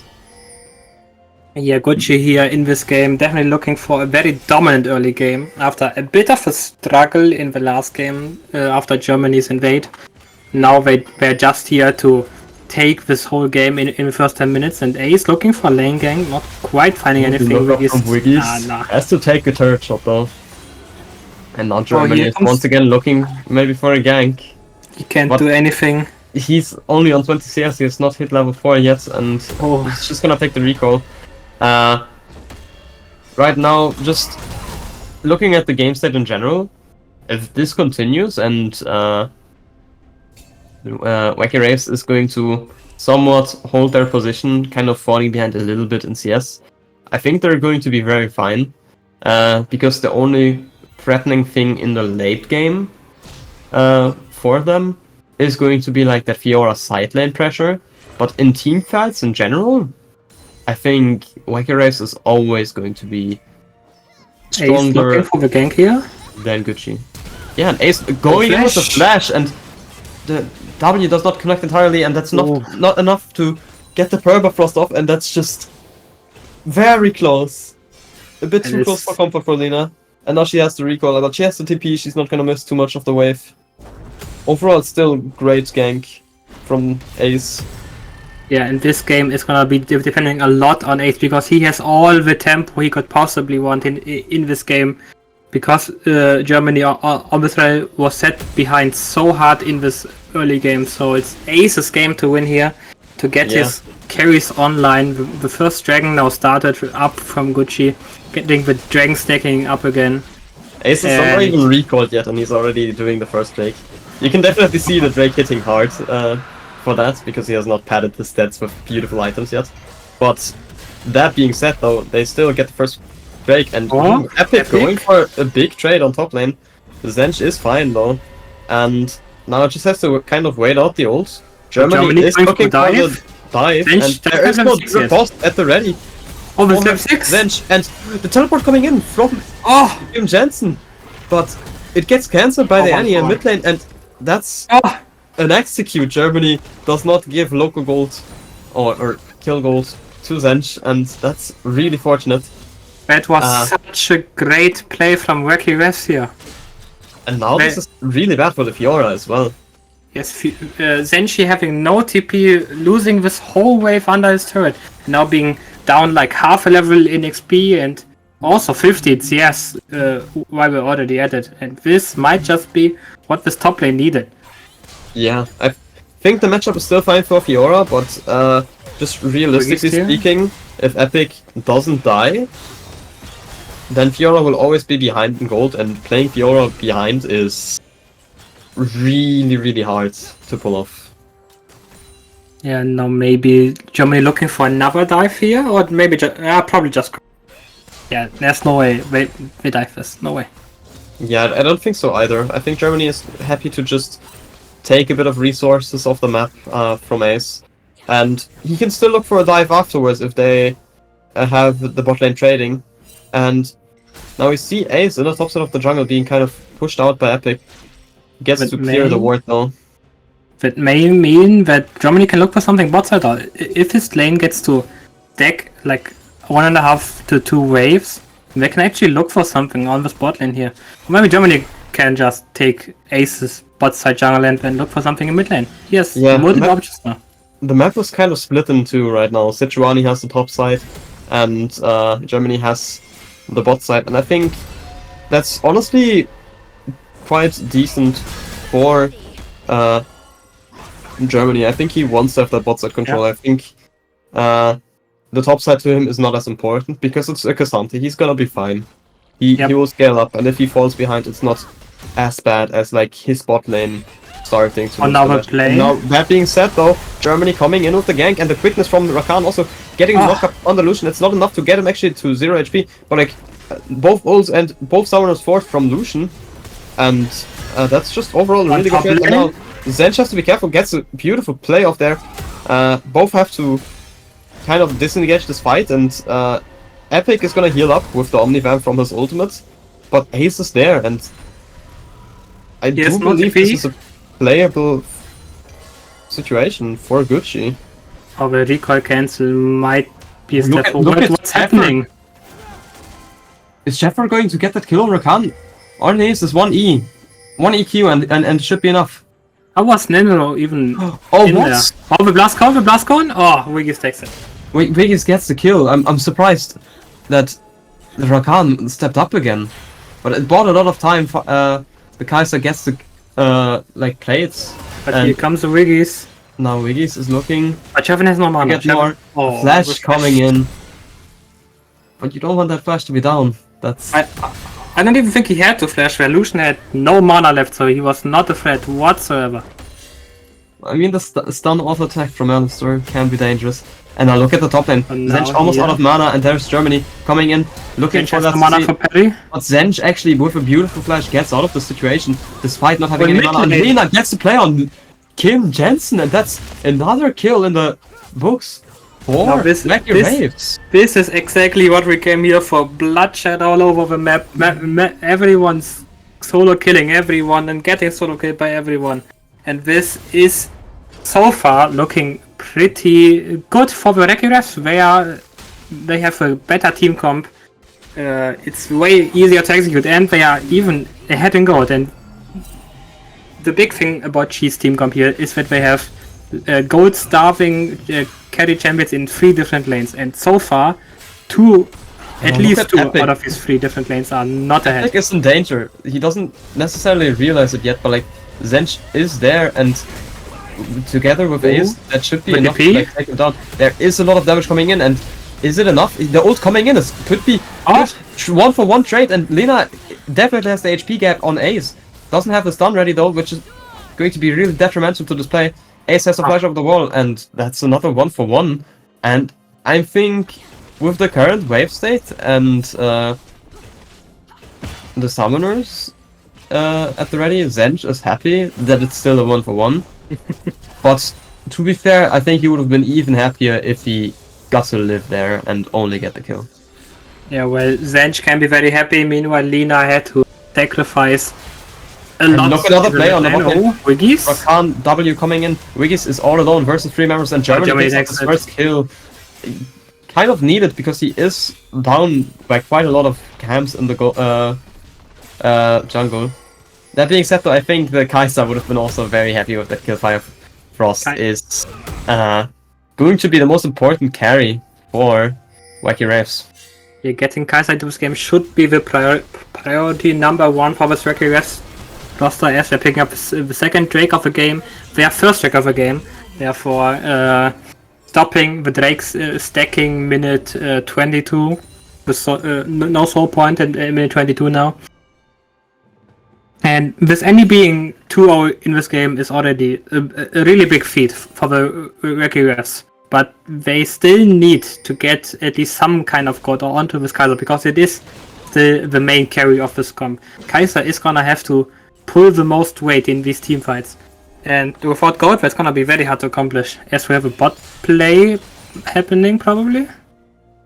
We do see the Rakan Hex Splash coming forward, but he gets knocked into his enemy team, and Sheffer deals a lot of damage. Now Ace coming in with the ultimate, and there is a lot of damage on Nerylor. And Andrew is staying alive? Fire Frost is doing a good job on the damage, but like Kim Jensen now on the mid lane, moving up from the mid lane, getting a lot of damage down, and Germany barely living, and that's a kill for Gucci. Good rotation from Kim Jensen there to almost even out the game again. Yeah, really well done from Kim Jensen, finding this spot to rotate against this Liandry's, and he trades in mid lane. They just hurt solely. Yeah, that being said, though, look at Lina's damage, that's ridiculous. Yeah. Both mid laners have a lot of access to like gold in this game, and I think if Annie continues to like build up momentum, that champion is able to one-shot like half of Gucci's team. That she sure is. She's definitely able to one-shot every important member of Gucci. Now, with Zench moving up Last right one? now. Multi was available. Yeah, Lina gets a 2-man CC, but like I don't think that's anywhere near enough. Tibers is going to deal quite a lot of damage, but Zench is able to pick up a kill, and that's the second kill of the game, and a beautiful shutdown onto Lina to bring Gucci back into a comfortable position into the game. Yeah, now Wacky Wraiths seems to be kind of panicking. They have the lead and they don't know what to do with it, so they're just trying to force stuff all around the map, but just overextending kind of everywhere at the same time. So this is just really good for Gucci. Now they're also securing the first turret with his Tristana. Yeah, that was a turret race right there. That was exciting. Yeah, as you said, Tristana gets the first turret. Kai'Sa gets the turret in return too. I think Wacky Wraiths again is not unhappy with how the play turned out. Well, but now the big issue that I'm seeing is that this Fiora announced Divine Thunder done. So this top lane matchup should kind of shift, if I'm not mistaken, into like Fiora's favor, and I don't think it's ever going to change starting now. So the big question: how are they gonna answer this Fiora once she has like 2 to 3 items on the side lane?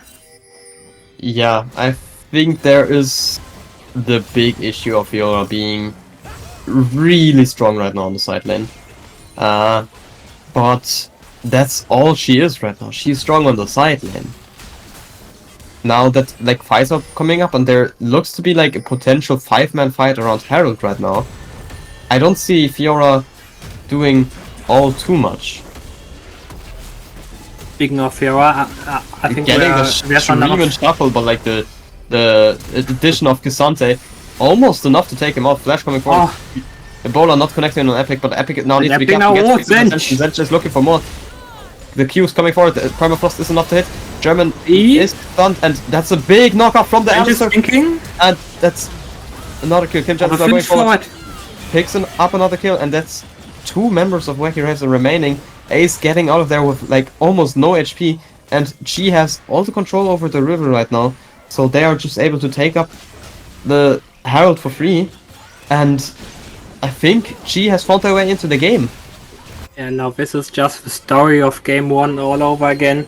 Wacky Wraiths kinda with the better macro in the very early stages, but then she just coming in with a way better skirmish execution and taking the lead back in their favor. And now they're hitting these powers like Tristana and Lucian are both on Kraken Slayer. Fiora is on Divine Thunder. And these are gonna be just getting harder for the side of the Wacky Wraiths for the time being to fight. Yeah, for sure. I think Wacky Wraiths still is like a lot more comfortable compared to last game. Because last game they were already down like 4,000 gold at minute 11 right now, and they're entering 17 minutes, and the gold diff is not really anything that they can't overcome right now. That being said though, Gucci has a lot of resources and a lot of power that they could use, take over the map right now, and yes, they are dropping the Drake here, unless Ace gets a miraculous steal, but they get so much like Ace is going in. progress on the map, and now Ace has to get out. Yeah. He's over the wall. I don't think he will go back in again. Zench is also there, kind of spotting the HP. Oh, beautiful flash! That was a nice steal from Ace. Gets the Drake, and he is going to fall for that, but like, he not only steals the Drake, but like, there's also the mid lane turret now gone, just over the like attention shift from Gucci, and this is a really painful state of the game. What a great steal from Ace, and stylish as ever. First instance of the W, I think the ability is, and then once the second instant hits, he flashes over and smites the dragon away, and this is just detrimental for Regulus. Yes, they get Ace in return, but they did lose mid tier 2, they did lose Drake, which now puts Gucci on 2 Drakes again, and they are stacking Mountain Drakes against a comp that's kinda only got Kai'Sa and Annie as damage dealers. Yeah. So this is gonna be very hard. There's also K'Sante going all out, but there's no armor that will help you with that. Yeah. Xante is just doing Xantering. But it is gonna help out a lot against these Annie and Kai'Sa, especially because this Kai'Sa seems to be... Well, she's actually going for the 80 bit, and that's a really good adaptation. Because if Kai'Sa were to go for the standard static shift into Rage Blade into Nasha's build, she would be very heavily magic damage. But now with the adaptation, she's gonna be actually physical damage based, and now Epic maybe getting Dove.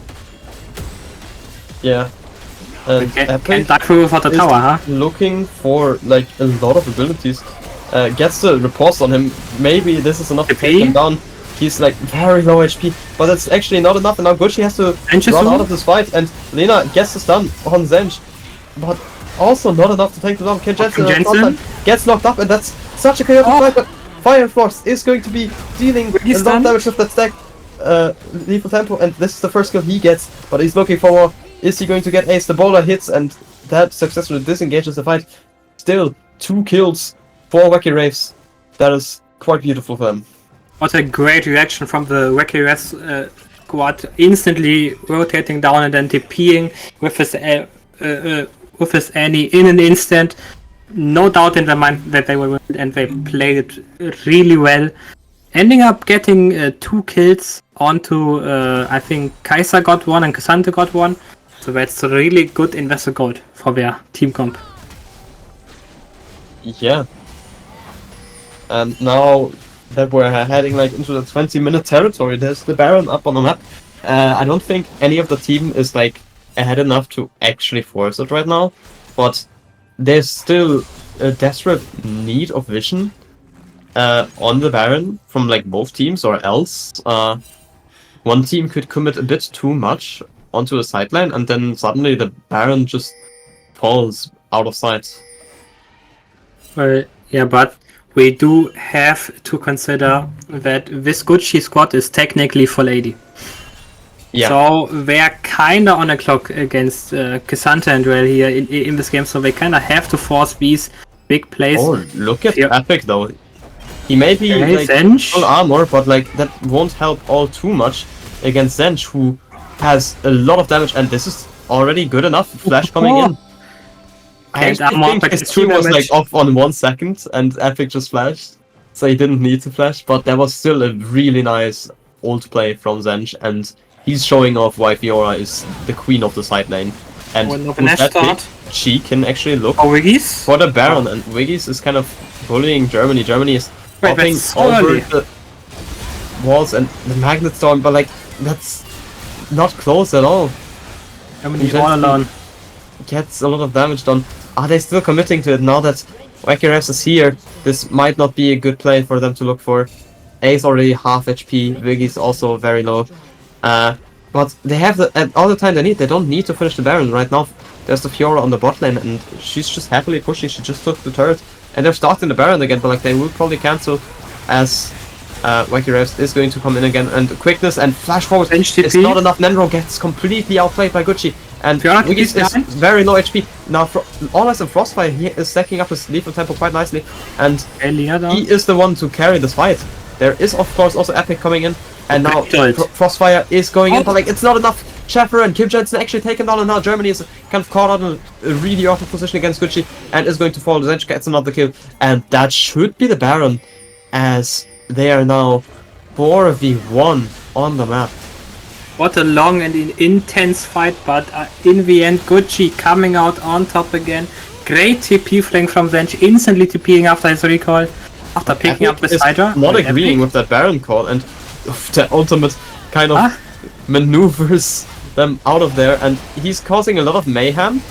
But I don't he think just it's good dies. enough. He just dies. Zench has too much damage. The Divine Thunder completely coming in clutch, and yeah, now not enough to like stop them. Gucci still gets the Baron, and the gold gap has widened quite a lot. And Yeah. Gucci is the one in the driver's seat right now. Now this was technically even in ace after Epic tried to do his heroic 1v2 plays, and Lina getting caught out once again. Now this is just what we saw in the mid game of the first game, just in another version. The members of Wacky getting caught out again and again and again and again, and Gucci with great rotations and great knowledge of what their champions can and can't do, and it just seems like it's too much for the Wacky to handle.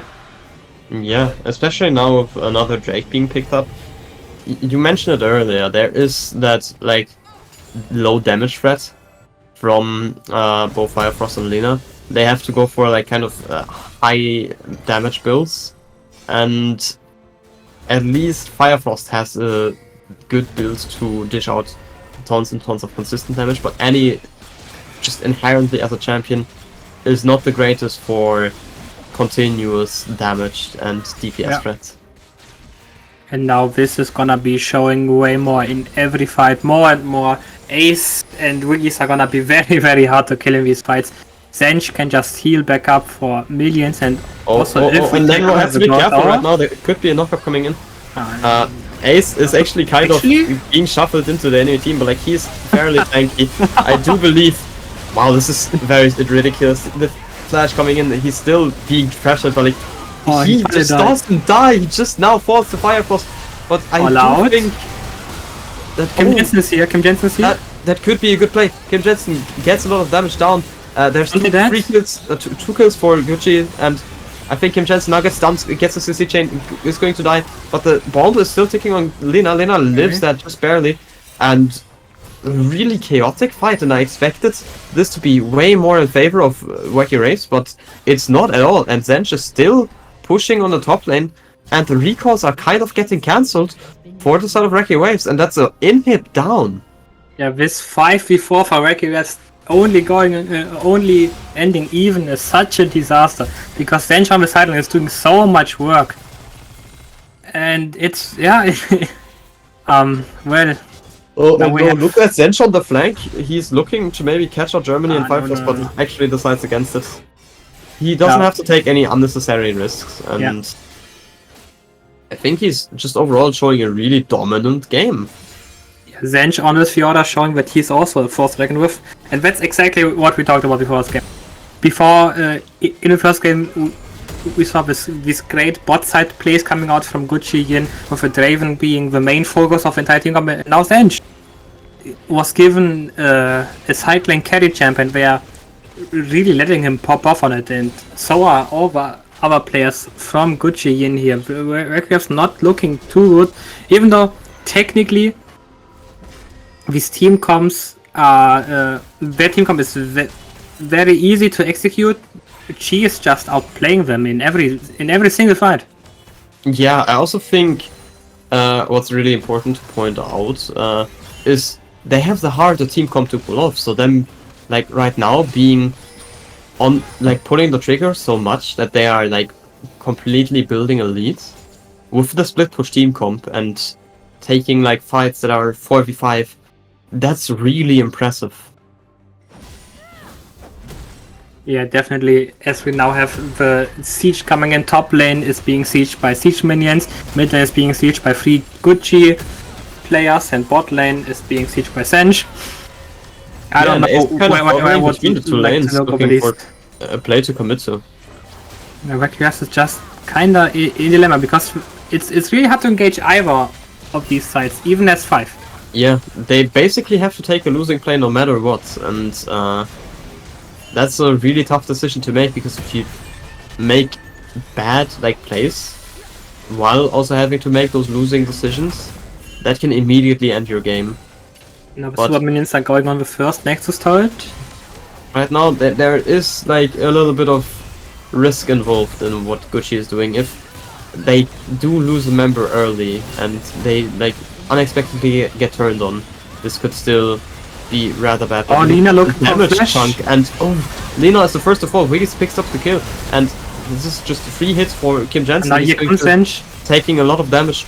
Germany is getting chunked, but in the meantime, Epic gets another kill, and Kim Jensen kills Epic. But look at the Fiora getting 1 kill. Zench is completely popping off, and he's looking for what gets the double kill on the Rakan, and I think this is the first on the Rel. The flash coming in, it's not enough to get her out of this, and Wiggs picks up another kill, and that should be a clean game 2 for Gucci Gaming Yin. Definitely a very good performance here from Zench, popping off on the Fiora pick after having such a rough early game, and now coming out on top. Well, I think there's less of a MVP discussion in this game. Yeah, I think we can take this one away right now. Zench is completely crazy. Locks in the Fiora on 5, I believe, and that turns out to be the absolute master cook. I love it. That was quite the dominant showing, and yeah, I'm just stoked to see a Fiora winning as a fellow Fiora player myself. So my MVP definitely goes to Zench. Yeah, definitely Zench MVP of this game, showing everyone that his Fiora is a force to be reckoned with, even though he got put behind so hard in this early game after the dive happened. He just fought back, got the help of Ace, and together they just dominated this map from there on. Yeah. And now with that being said, I think we'll be heading into another break, and we'll see you right back for the third and final game of our show match here.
And welcome back to our last final game of the show match. It's currently 2-0 for Gucci, but as this is a show match, we're gonna play the third game anyway.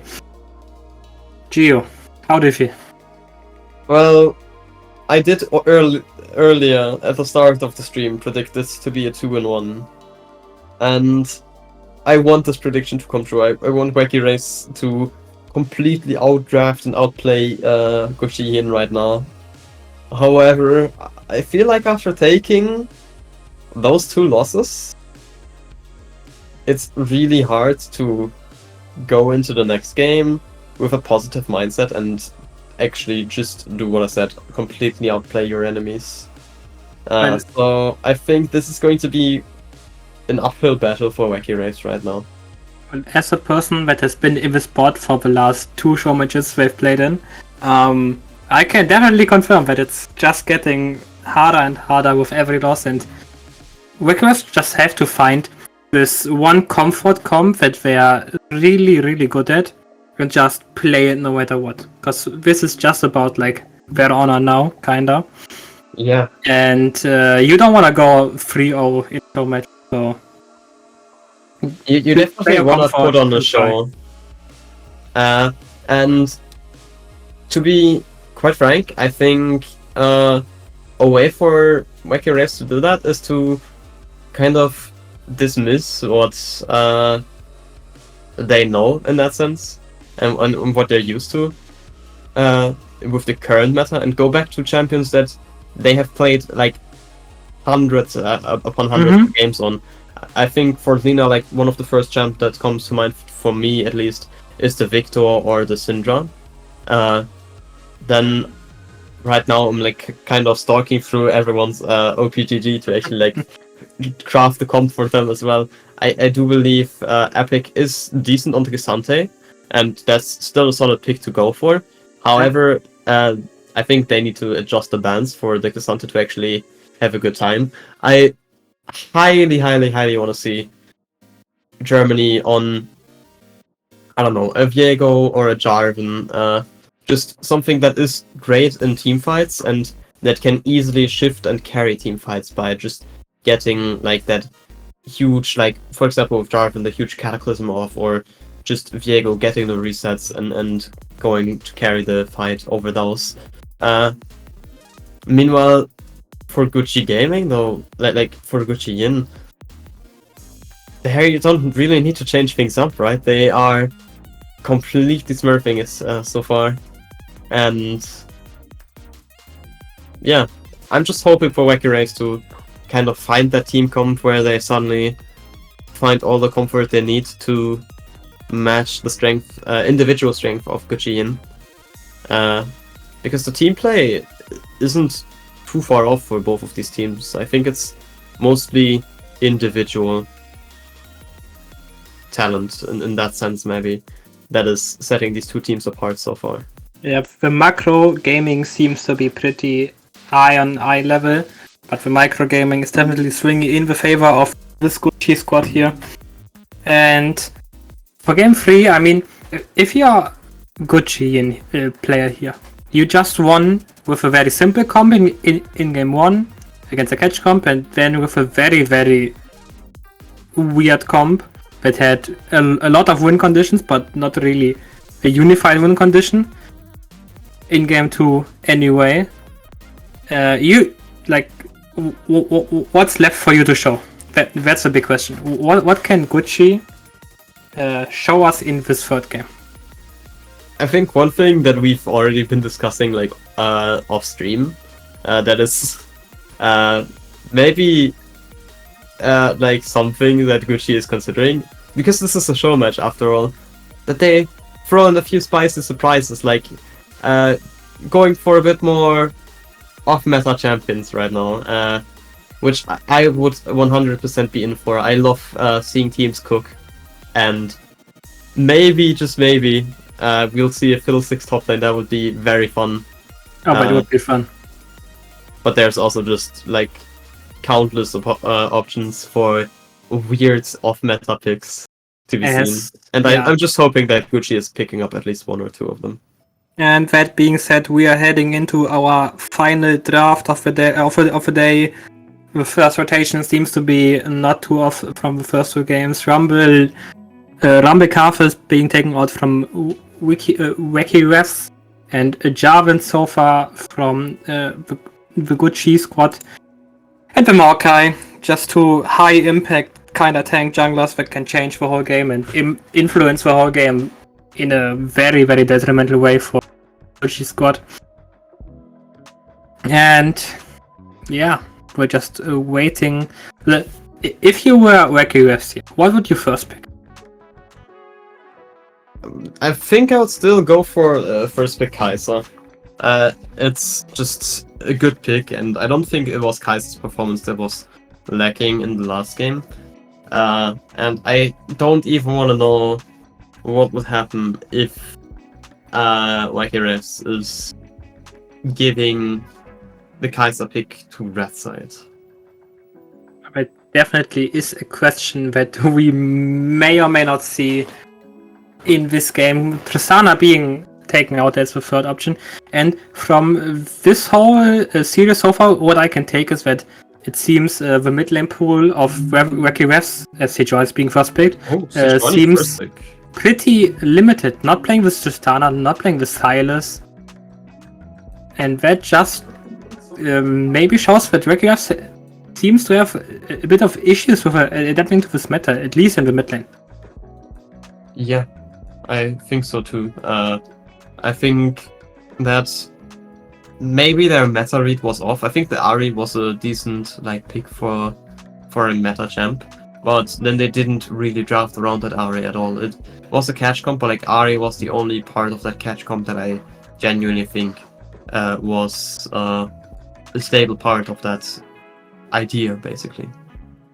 As we have our first draft, Sejuani first pick. They don't want to see Ace the third game on this, and Chi answering with Zaya, not being touched for first two games, but now being drafted in first red rotation. Poppy, one of the more recent meta intruders, being really got into all these dashing champions that are so often in the meta right now.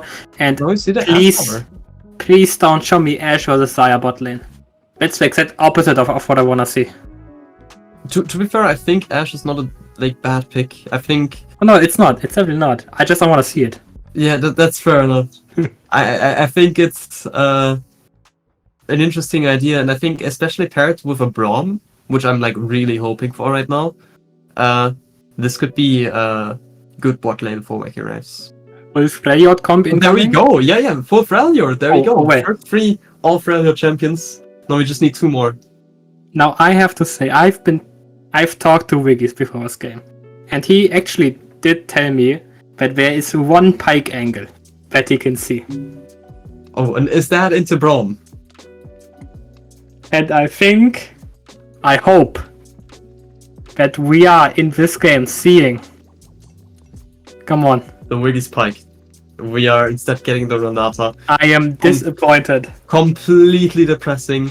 That being said, though, with the first 3 picks being done and we're heading into the second rotation of bans, what are we hoping for the last picks? And what are we hoping for the both teams to ban out? Well, for the side of Regress, there's still this one big carry missing. Because Ashe does deal quite a lot of damage, especially over time, with all her on-hit damage build, and Braum doesn't really have any damage. Sejuani's damage is also kind of messed, so they need a high damage mid laner and or top laner to really round this combo up. Renekton, for example, would probably be a great choice here.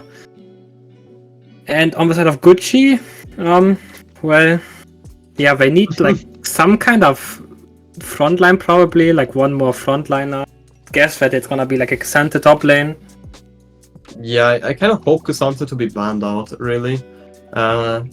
He has been picked in both games right now, and I don't think K'Sante fits into Wacky Wraiths team comp, so I think it should be their 5th ban. Because why would they give the K'Sante for free to Gucci? Because I don't think they will be able to pick it. And Wacky Refs seem very scared of the silence of Kim Jensen, banning it once again. Although the In Sandra this ban game. is a bit sad. Ah, I kind of wanted to see the full Freljord come from Wait. Wacky Race. There is still the Anivia out there. oh yeah. And Ilias is also Freljord. We can still do it. And the Aatrox. You mentioned it. It's actually getting some attention. It's getting banned in the last game. I'm So no surprised pop-off. about that. That's a bit sad. Right now I'm trying to cook up the rest of the Freljord champions. I think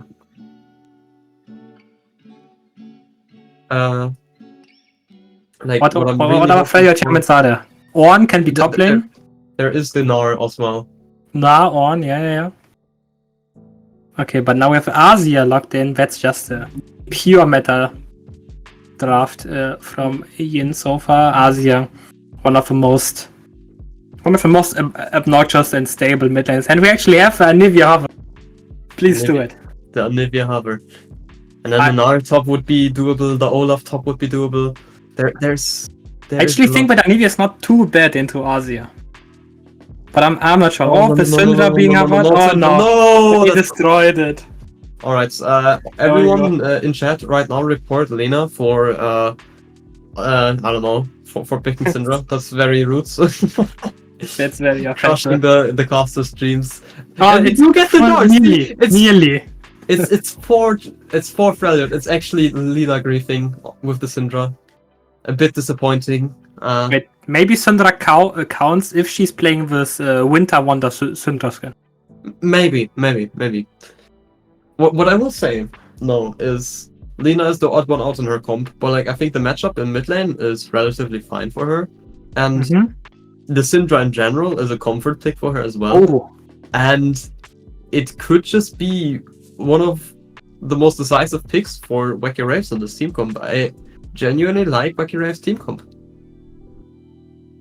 Well, the only thing I am really missing from this Wacky Refs team comp is this one steady damage, high steady damage champion.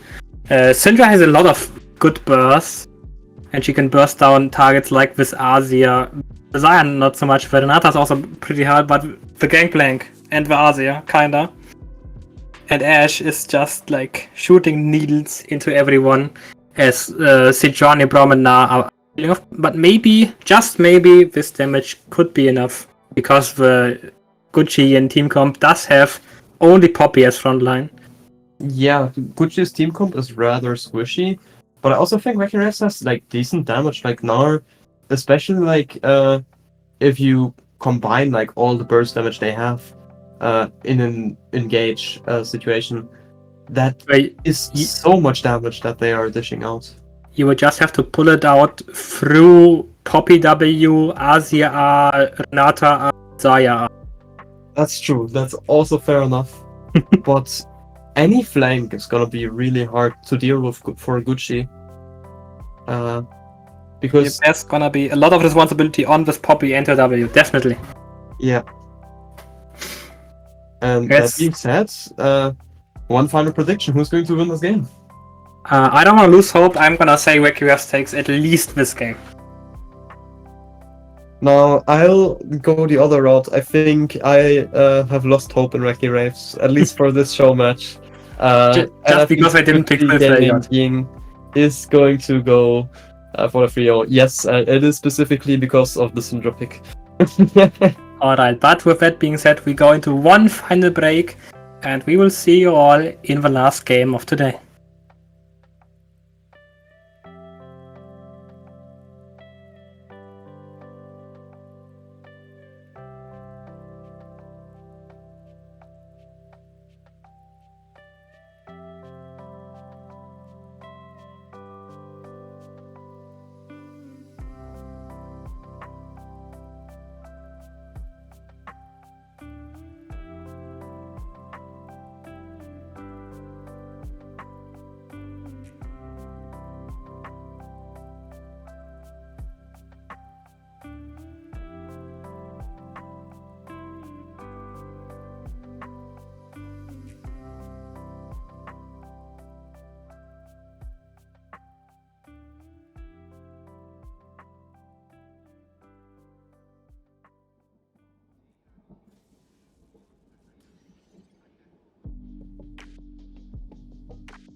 Welcome back, everyone, to our final game of the evening.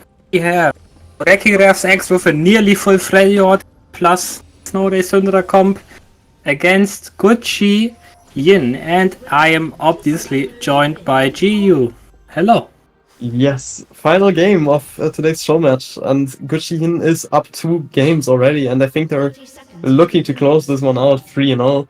They have been showing off with their like really strong team comp so far, and also have been shining with like individual talent in all lanes, and I feel like we're gonna get to see a continuation of that.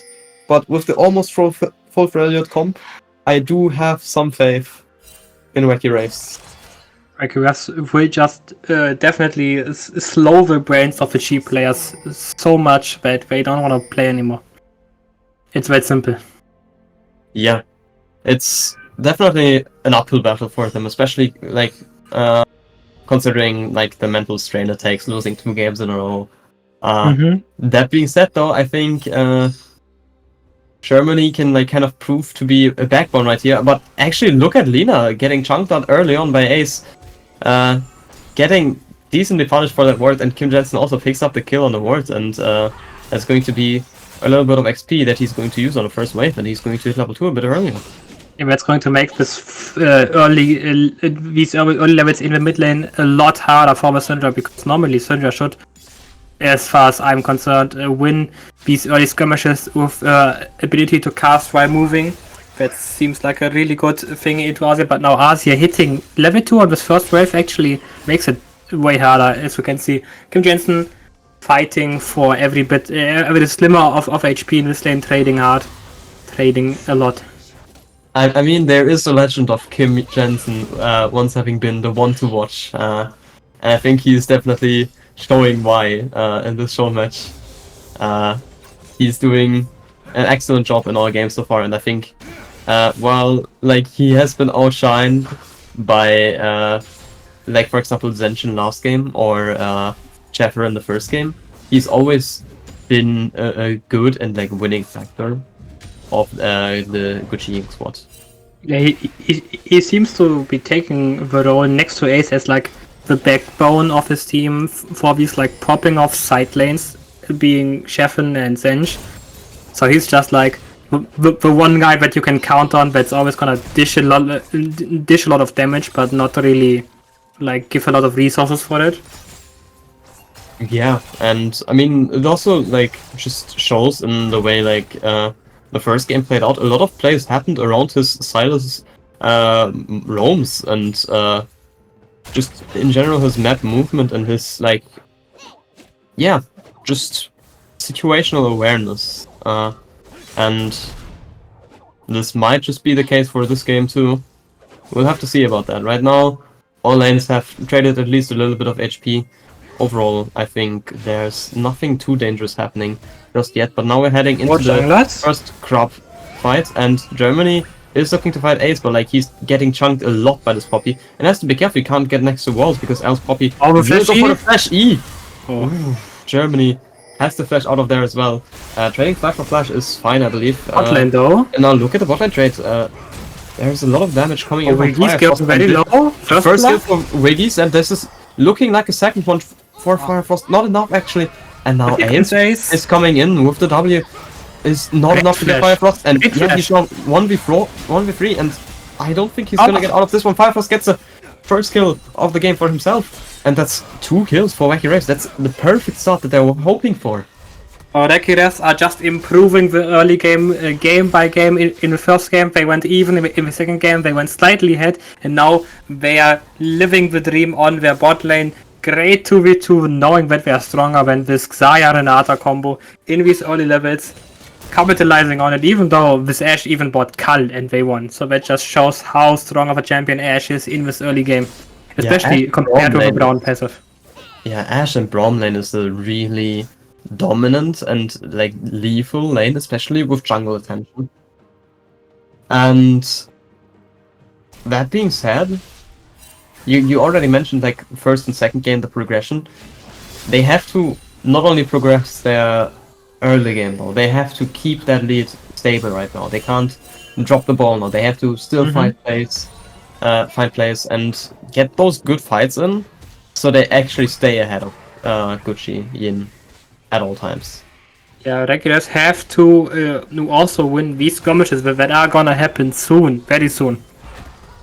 And they have to kind of find these skirmishes to be favorable for them or just not take it at all. Because she seems so deadly in these like tiny skirmishes with like 2 to 3 people versus 2 to 3 people. And they're just like mechanically outplaying regulars left and right in these first 2 games. Okay. Not getting him the GP knocked into the wall entirely. So he can't all in. I think Zench is happy with how that turned out. He still had his orange as well, so he's not in too much danger. And this also means first Drake from the side of Gucci. They've been stacking Drakes like the good kids they are, and they've been winning on these swords actually quite a lot. Yeah, they have been really good on the Drake stacking, and I mean, they have also just gotten a lot of like great early games, and once you're in the lead, you can like get those Drakes normally. But for example, last game they shouldn't have won like early Drakes at all, and I think it's just a matter of how Chi plays around these Drakes as well. Maybe it's a big part of their game plan to like look for those early Drakes, and that's why they turn out so fine. And now both junglers on the top side, we might be seeing a situation there, but like as of right now, there's no engage yet. Well, as we're looking at this top lane, I don't think Poppy's gonna look for anything. Oh, they are gonna look at it. So here we go. But now that the top laners, the junglers kind of reveal each other to themselves, they just call off the play. Now Ace might be looking for Germany, but like, nah, it's not a play. Ace can walk top lane here. Ace is looking for Epic instead. Like, that's not gonna work, I suppose. And Stun? the stun coming in, a lot of damage being dealt by Epic. Overall, a good situation for Wacky Wraiths that they doubled down for. In the meantime, bot lane has traded quite a bit actually, and both ADCs are kind of on half health.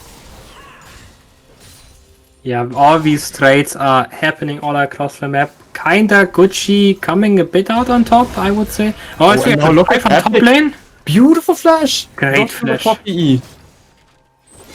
He was dead on my screen at least, and then he pulls out the flash out of nowhere to escape that situation. He has a lot of attention on the top lane from the Poppy, and he's so far with 0-0 absolutely doing fine. Yeah, Ace really trying to get his Gangplank to stay in this game and not look get at Germany Wait, what? needing to throw off the bowler onto Kim Jensen, but like they is able to catch up, not really. Epic also dropped very low. I really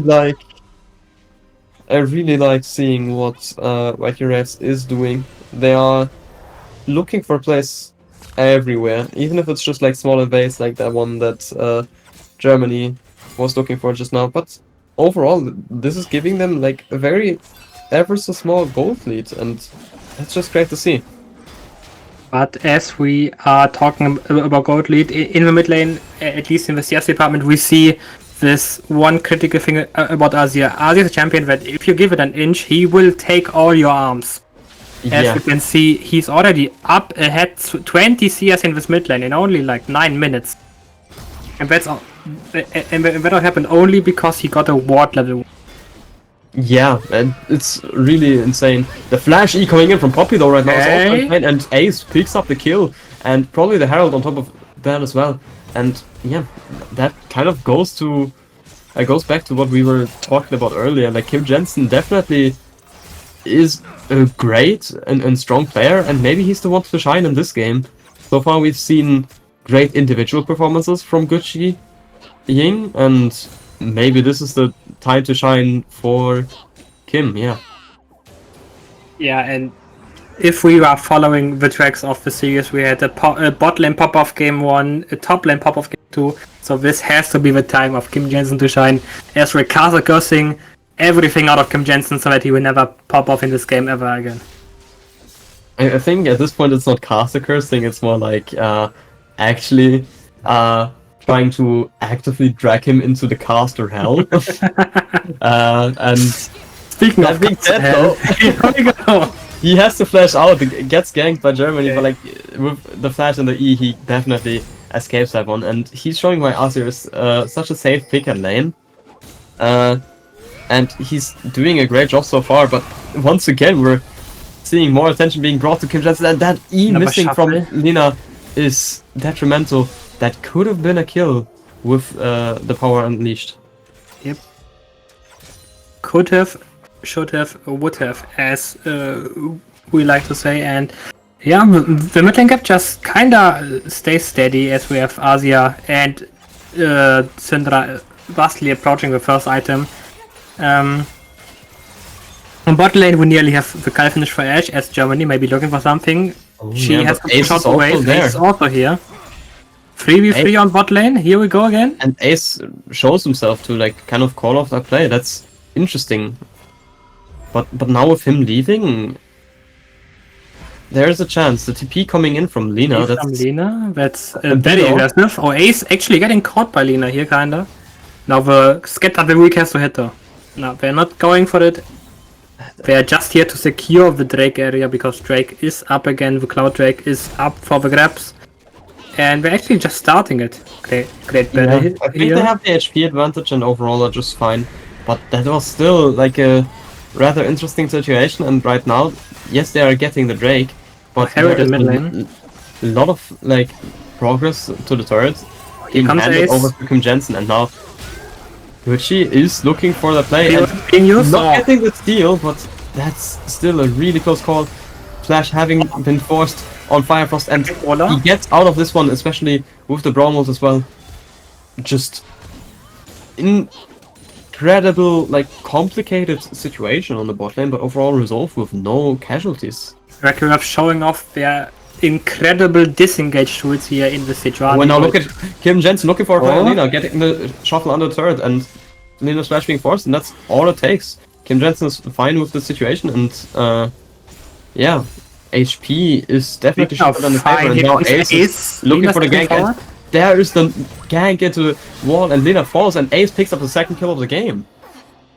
Now this was just an overstay by Lina, according to the book, first getting her flash drawn out in a 1v1 against Kim Jensen, and then Ace coming in with the sweep against the wall, and just no way to outplay right after that one. Yeah, I definitely agree with you. Lina really greedy for staying there with such little HP and no tools or resources to get out of that gank. I think even if she were under her tower, she would have been in quite a lot of danger here, and that just... Ace just went to show how bad that situation really was for her. Speaking of Ace, Ace is just making plays all over the map on this Poppy. Yes, he's now looking for something on top lane. No, he's not. He's just gonna take the top. As Epic is shoving out the wave, looking for reset probably, or maybe plating. Can he? No, probably not. Probably not, I agree with you. We do see Zench has the orange ready, so it's like very hard for Nar to go for a play under his turrets. If he were in lane though, that would be a different story.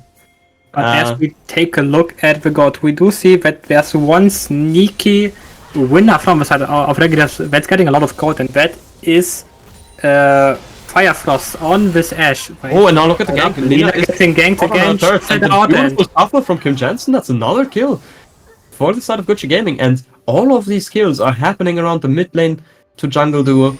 Ace and Kim Jensen are doing their very best to hold Lina small. Yeah, they are showing off what mid and jungle are capable of doing if they are coordinated well. This Syndra had no flash still, no TP, so this gank was super free and super punishing for Syndra. Maybe Ace? Nah, he can't ever look on anything here. But as I was saying, on bot lane, Firefrost on this edge is actually getting quite far ahead in terms of gold. The card has been completed, he got a kill, he's even in CS, plating, I think he got 1.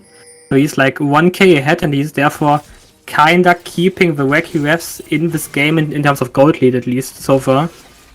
Yeah. Yeah, pretty much 1k ahead. Meanwhile, Lina is 0.5k gold lead already for Kim Jensen. Let's see if he can have his pop-off game. It is definitely not easy to just get that pop-off game, but Kim Jensen, with his current performance, almost 10 CS per minute, 100% KP, and overall just really clean plays, is setting himself up to do just that. Definitely. And we also kind of have to criticize Lina on the Syndra, because as you were saying, Syndra seems to be one of her more comfortable picks in this game, and so far, honestly, the Adi seems to have suited her more, so maybe breaking the full Freljord comp for Syndra may not have been the best option here. Yeah, to be fair, the Lissandra was banned, which I hope was her first choice in this team comp. Epic contesting, cool. That being said though, yeah, Lina is supposedly really comfortable with immobile mages, but right now is really folding under the pressure that Ace is giving her with all that jungle attention. Wiggy's playing it really smart for his AD carry, but not Germany enough coming in. And beautiful ult from Wiggy's. Is that enough to get him out? Dodges all the other ults. Wiggy's will fall. Killed by Firefrost though, and Firefrost is looking for more. And that's enough 2 kills for Firefrost. That's huge. Keeping Wacky Wraiths in the game. As we're watching, Lina has died in the mid lane, and there's more progress making for Gucci Gaming.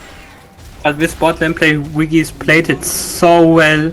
He was first scouting up ahead to see whether or not Germany was moving down to this bottom lane and spotted him, but in exactly that moment his AD carry Sheffer just stepped forward and kinda died for it, and he had to die with him after and a beautiful pleasure. He has to get out, does manage to, but like loses a lot of his health for that from both Kim Jensen and Ace. And on the top lane, there is the solo from Epic, absolutely Epic, making his name. Justice right there, beautiful play. The Triforce now always has been really strong, and right now that just went to show just how brutal that champion can be when isolated versus a gangplank under his own turret.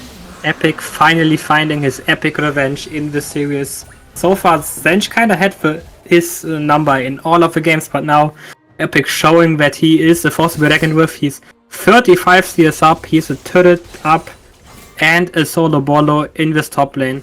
If this champion wasn't gangplank, he would probably be out of this game. Yeah, I agree. I also think an important factor to point out, we have been talking about how great Kim Jensen has been about, like, first look at this play. Germany coming in, getting a stun on Shatter, but like that's not and there is a big fight happening. Beautiful positioning from Fire.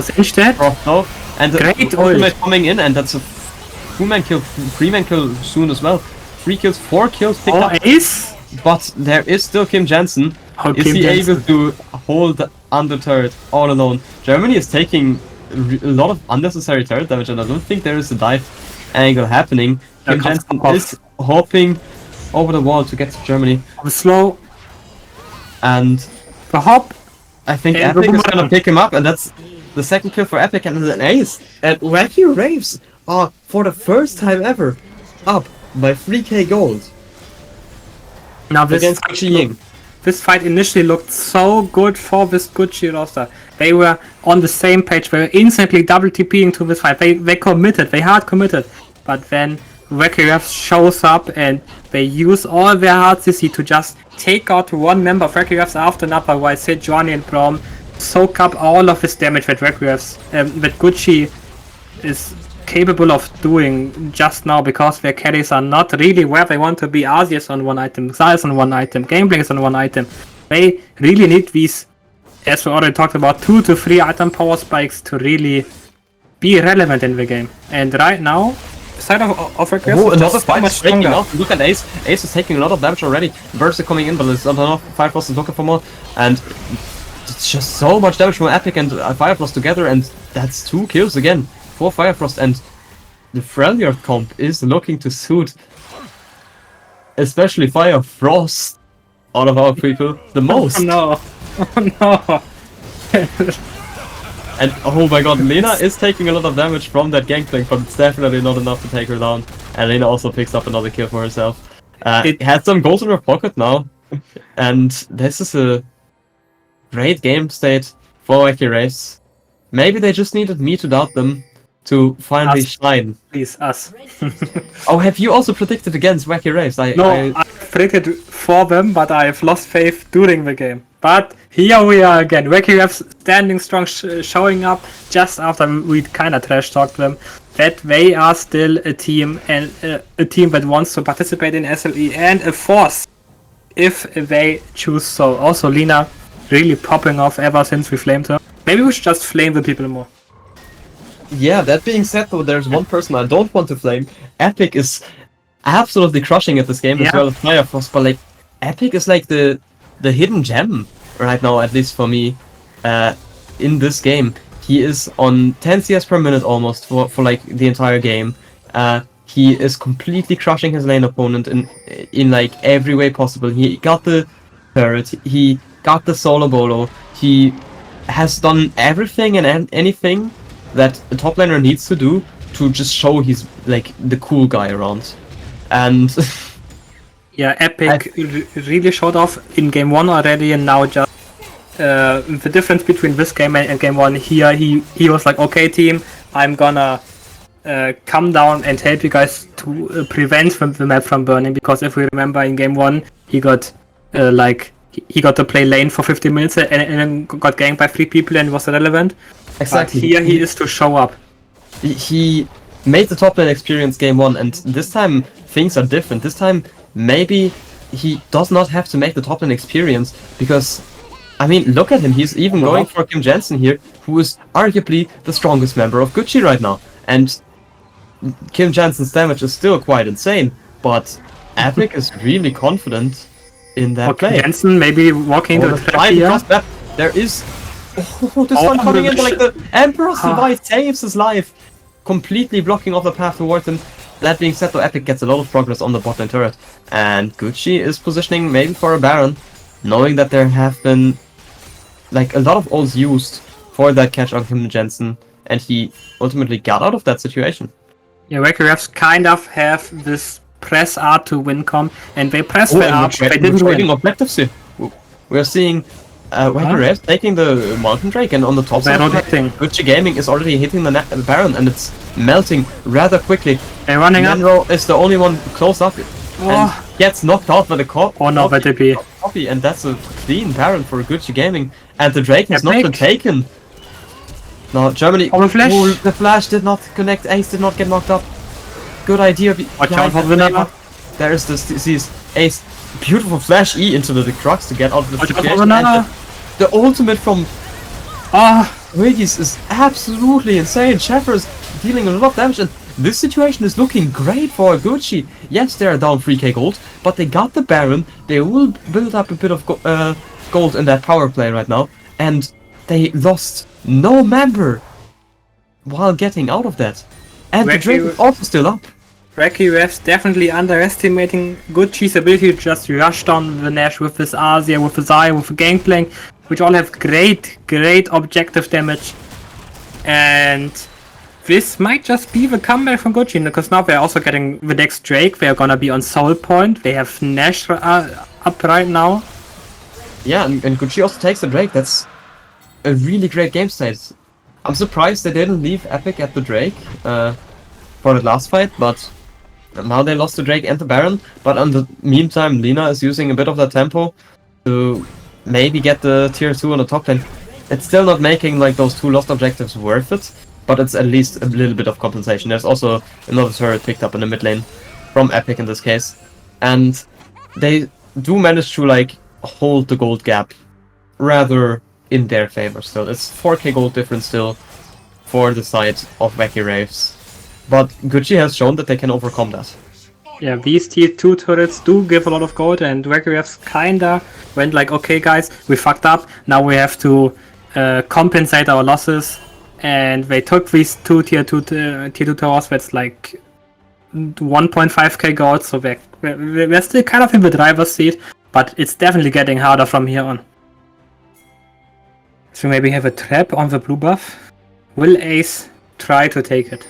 I think this is not likely to happen, but like we never know. Ace is Well? actually walking in there, Ash ult? and he is kind of arrow? caught out, but like the beautiful W, almost No arrow. anticipating that play. As I was saying, I did not expect him to even walk through the jungle here because they have the Baron buff. They want to empower all their lanes as best as they can and push as much minions forward as they can. But now look at like Kim Jensen is on the top side of the map. Meanwhile, the bot side of the map is completely being sieged. Kim Jensen has no TP. Maybe if Wacky somehow finds this miraculous find, they can ace, nearly ace them on a 5v4. I know Lina is going back to hold against Kim Jensen, but too little, too late. This tower is already gone. Yeah. And meanwhile, the little trade is breaking out there at the bot side tier 2 turrets. No full-on fight yet, and I think it's also in favor of Wacky Wraiths to not fight right now. Sure, they are like ahead in gold, but like if they fumble just a single fight and give out those big shutdowns, like for example the almost 1000 gold shutdown from Ashe, that immediately is a game ender. And look at this, Epic is caught out alone, and that's a shutdown for Zenj, and I think we all know what Gangplank does when he has items. This is going to be quite the explosive game if he gets more resources to really carry out the explosions. Yeah, this is the big issue I'm seeing for the Wacky composition here. They're facing off against the Gangplank, Asia and Xayah. They scale incredibly well with items, and they themselves are still scaling pretty good with items, but not in the extent that Gangplank is, that Azir is. I guess Xayah and Ashe are kind of, scaling both pretty well, but these two champions are gonna wreak havoc once they have these 4 to 5 items. Azir is probably gonna be on death cap with this base now, and that's might just spell doom for Wacky, but Wacky is definitely not to be counted out yet. They have incredible tools to turn every fight around with a Now ult, with a Syndra ult, with an Ashe arrow, with Braum just tanking everything they could possibly throw at him. To be fair, I think we're also over dramatizing things here.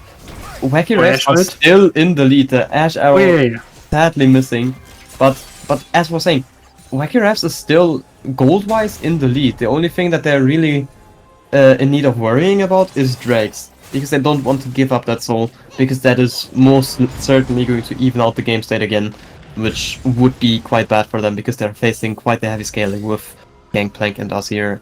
And yeah, this is one hell of a close game, but at least for now, I believe Wacky Wraiths is still in the lead. Wacky they have to try to get this Drake done and dusted now.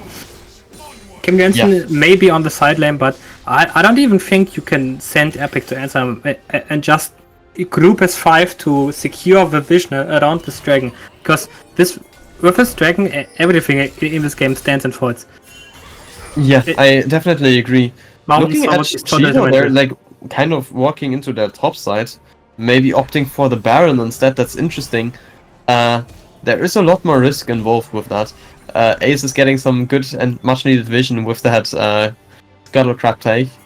And that's such an intelligent call by Gucci here.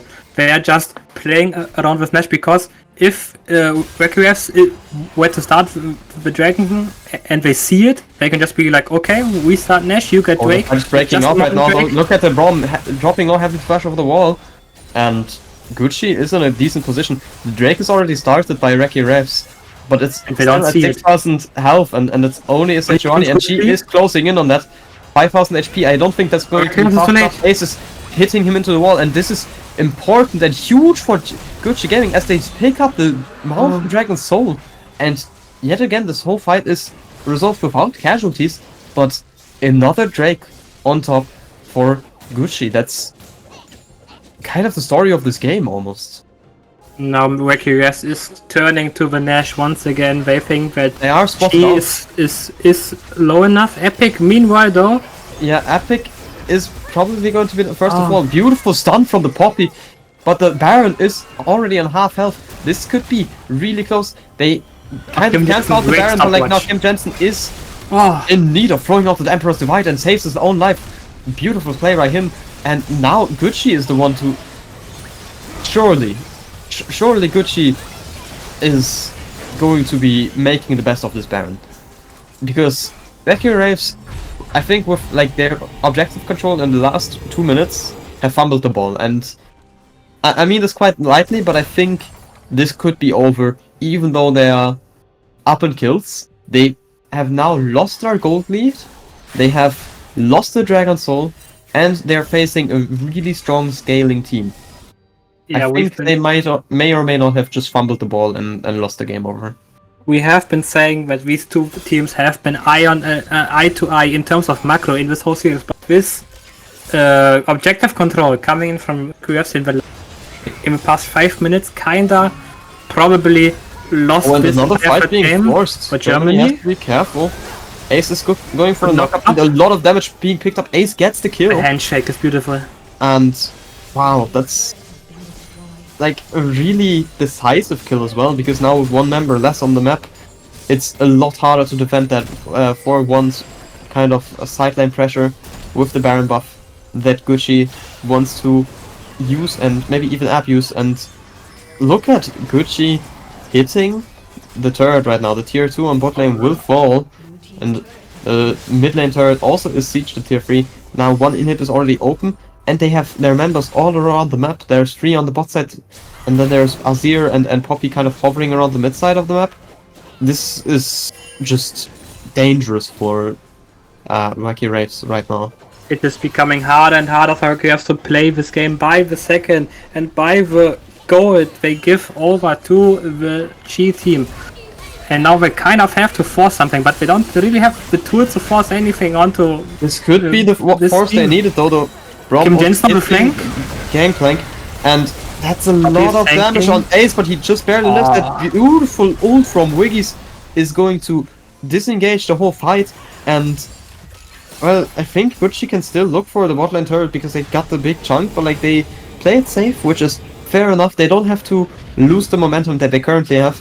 They can just take a recall, spend some more gold for their items, finish some items, and then go for second rounds. The Baron buff is like still lasting for a wee little bit, as they say. And once that one runs out, it's still no like loss for them. They have that open inhib in the mid lane. They have almost opened an inhib on the bot lane. And Wacky Wraiths can't really look for any good fights right now. Yeah, they even come as far as to have bounties again. That's far behind they are now. Oh, and look at this again. Germany is getting stunned and might just be in big trouble. And Ace is going to look for the kill, and he does get it. And Wacky Wraiths once again, 4 players on the map now, and Ace is on fire. And we haven't even seen the 4-item Gangplank connect to one barrel yet. Yeah, I think it's for the better, because if there is one barrel landing, that barrel is gonna kill. It is gonna kill. Especially on like the edge, because there's no real investment into armor, and that can, quite frankly, be a problem.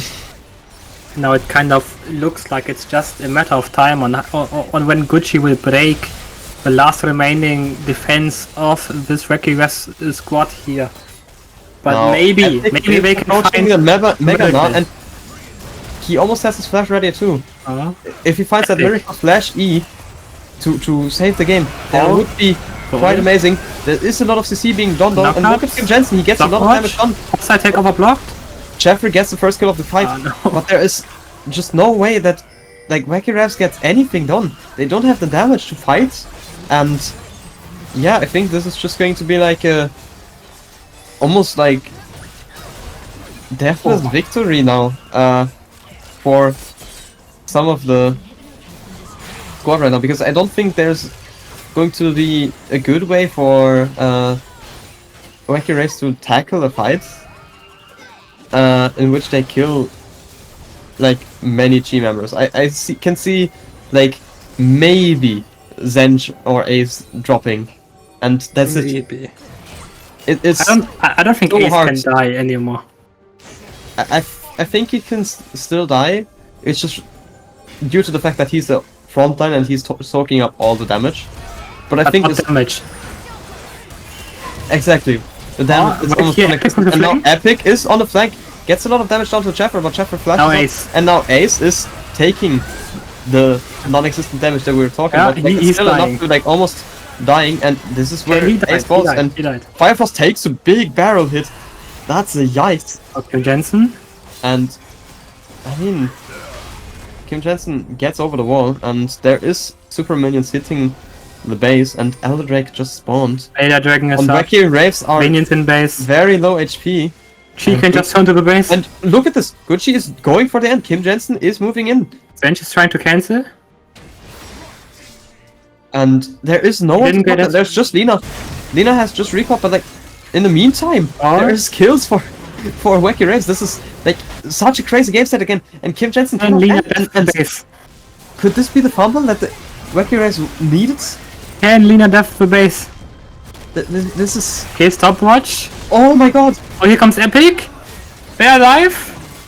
No, And- don't lose Ada back to. Okay, Ada. Back to Ada. I'm like wordless right now. I can't really speak. I'm stumbling over every syllable I'm trying to say. This is possibly the most exciting show match we've had so far in like all of the show matches we've been given. Yeah. And I- Wacky Wraiths is doing their best to get back into the game and almost drop their Nexus for it. But the risk pays off. They get the Elder, they get the Baron, and now all they need is that one moment, just one moment, in which they break through the entire base of Gucci while not losing their own base. They have to check for wards and everything, and that's such a hard call to make for Wacky Wraiths to go for that fight, go for the almost like last effort of trying to close out the game desperately with the buffs that they have right now, because they're not getting that again. Yeah, Wacky Refs really pulling up and outplaying Gucci kinda in these past 5 minutes. The catch and ace was so big, and now they do have to find this one fight that either loses them the game or wins them the game. They either get backdoored by Gucci or they win the game by finding this one fight and acing the whole Gucci squad with Elder and Nash up. They have the tools for both, so it's just a matter I of think execution. they are not in danger of getting backdoored right now, which is good for them. They also know that, and that's why they are able to push in. But there is a literal wave clear god with Gangplank and his barrels inside of Gucci, and that will make it very hard for Wacky Wraiths to really break through. So they have to find a fight, and that's not easy with towers still being in play. It is not gonna be easy, but this game is not easy for any of these two teams right now. As we have Wacky Refs trying to siege down with Mita, but it's so hard to siege into Zaya, Asia, Gangplank. Yeah, the wave clear is immaculate. It's absolutely sensational, and she is holding on for dear life right now. And I think it's if they getting- roll out the buffs for long enough, that they are really capable of closing out the game. Keep an eye on Epic's Rage Bar here. If he gets Mega in the right timing, it might just be the end. And Ace getting maybe caught? No. Ace is mobile enough with the Poppy. Now take a look at Sheffer. Sheffer is going to be a really deciding factor as well with the Xayah. If he like falls early, or if he doesn't get good plays off, he is. Epic all alone. This is so scattered and so hard for me to see, but this is such a close fight. Now one of the buffers has run out with the Elder, and the Baron is like almost like through as well. Wacky Wraiths have not really completely broken Gucci's base, but they've taken 2 inhibs, and for the last game, I was expecting a quick like a close but like not too close game, but instead we get like an actual 40-minute We banger. get the nail biter for the last game. Yes, That's what we like to see. and I mean, Gucci's there's mid Fire lane. Frost. He could just become the hero of Wacky Wraiths for the show match. He's still on 0 deaths at 40 minutes into the game, which is quite impressive. And he's almost full build now. Epic is splitting. Yeah, Epic is splitting, and Gucci is like kind of trying to get some progress on the. They have a gangplank inhib, ult. They and look to engage. They do get the inhib. Epic has still not decided to come back to his team. He has destroyed another turret. Epic Is this has going to be a really base race now for the Ace. end of the game? Oh, beautiful fight from Ace, and Oh, Kim that's Jensen? Kim Jensen dead. a lot Kim of Jensen damage. dead. But look at Fire Frost. Fire Frost is Fire Frost? not able to Nexus? still The doing a lot of damage, and the Nexus being hit, and that's game for Gucci. That's the 3-0 in the show match, but like, what a banger. Huge props to both teams. And this has been down to like the last details. Because this came down to a base race in the end, and I was like completely going Godzilla mode at Gucci's base. It just wasn't enough. What a nail biter as the last game of this show match. We couldn't have asked for a better match, a better game to end this match here today. Sadly, it is gonna be a 3-0 for Gucci Yin. But both teams showed their strength and weaknesses. Both teams had some really good showings, some less good showings. But in the end, none of these teams are to be disrespected. That's what we take away from here. And Gio, for the last time for today, who's your MVP Oh, this was of the game and of the series? okay. First off, of the game, I think this is really hard to say, because everyone has played rather fine. But I think the most standout player, because we've also like given that player most attention, to me is Kim Jensen. He has been a side lane threat this entire game on the Azir, and he made me eat my words, because I am still an Azir doubter, but like not for Kim Jensen anymore. That Azir was quite the menace. Now for the whole series, this is kind of hard for me to say. But I will go for Zench, because I think Zench has been popping off all 3 games, even though the first part of the last game has been rather rough for him. He completely made up for it in the last part. So yeah, I think overall we've seen quite a showing from both teams, but definitely Gucci Yin, a force to be reckoned with. Yeah, I would kind of agree with you on both, but I would change them up. Because I think you've missed out on one essential player, and my player of the series is gonna be Ace. I think that Ace pretty much brought all of his carries into every single game. He was doing every play in every game, and he just kinda dictated the goings of every single game of the series. So yeah. And yeah, with that, the series is over. And we shall call it a night for today. Thank you all for tuning in. Thank you, Gio, for casting with me. Thank you, Ant, for producing this whole thing. And we will see y'all in the next show. Next Tuesday, I think. Yeah. Where I will be playing again. Woohoo. Good luck for the show matches. And yeah, also from me, goodbye. Thanks for having me. Was a pleasure as always. And I can't wait to see the next show matches.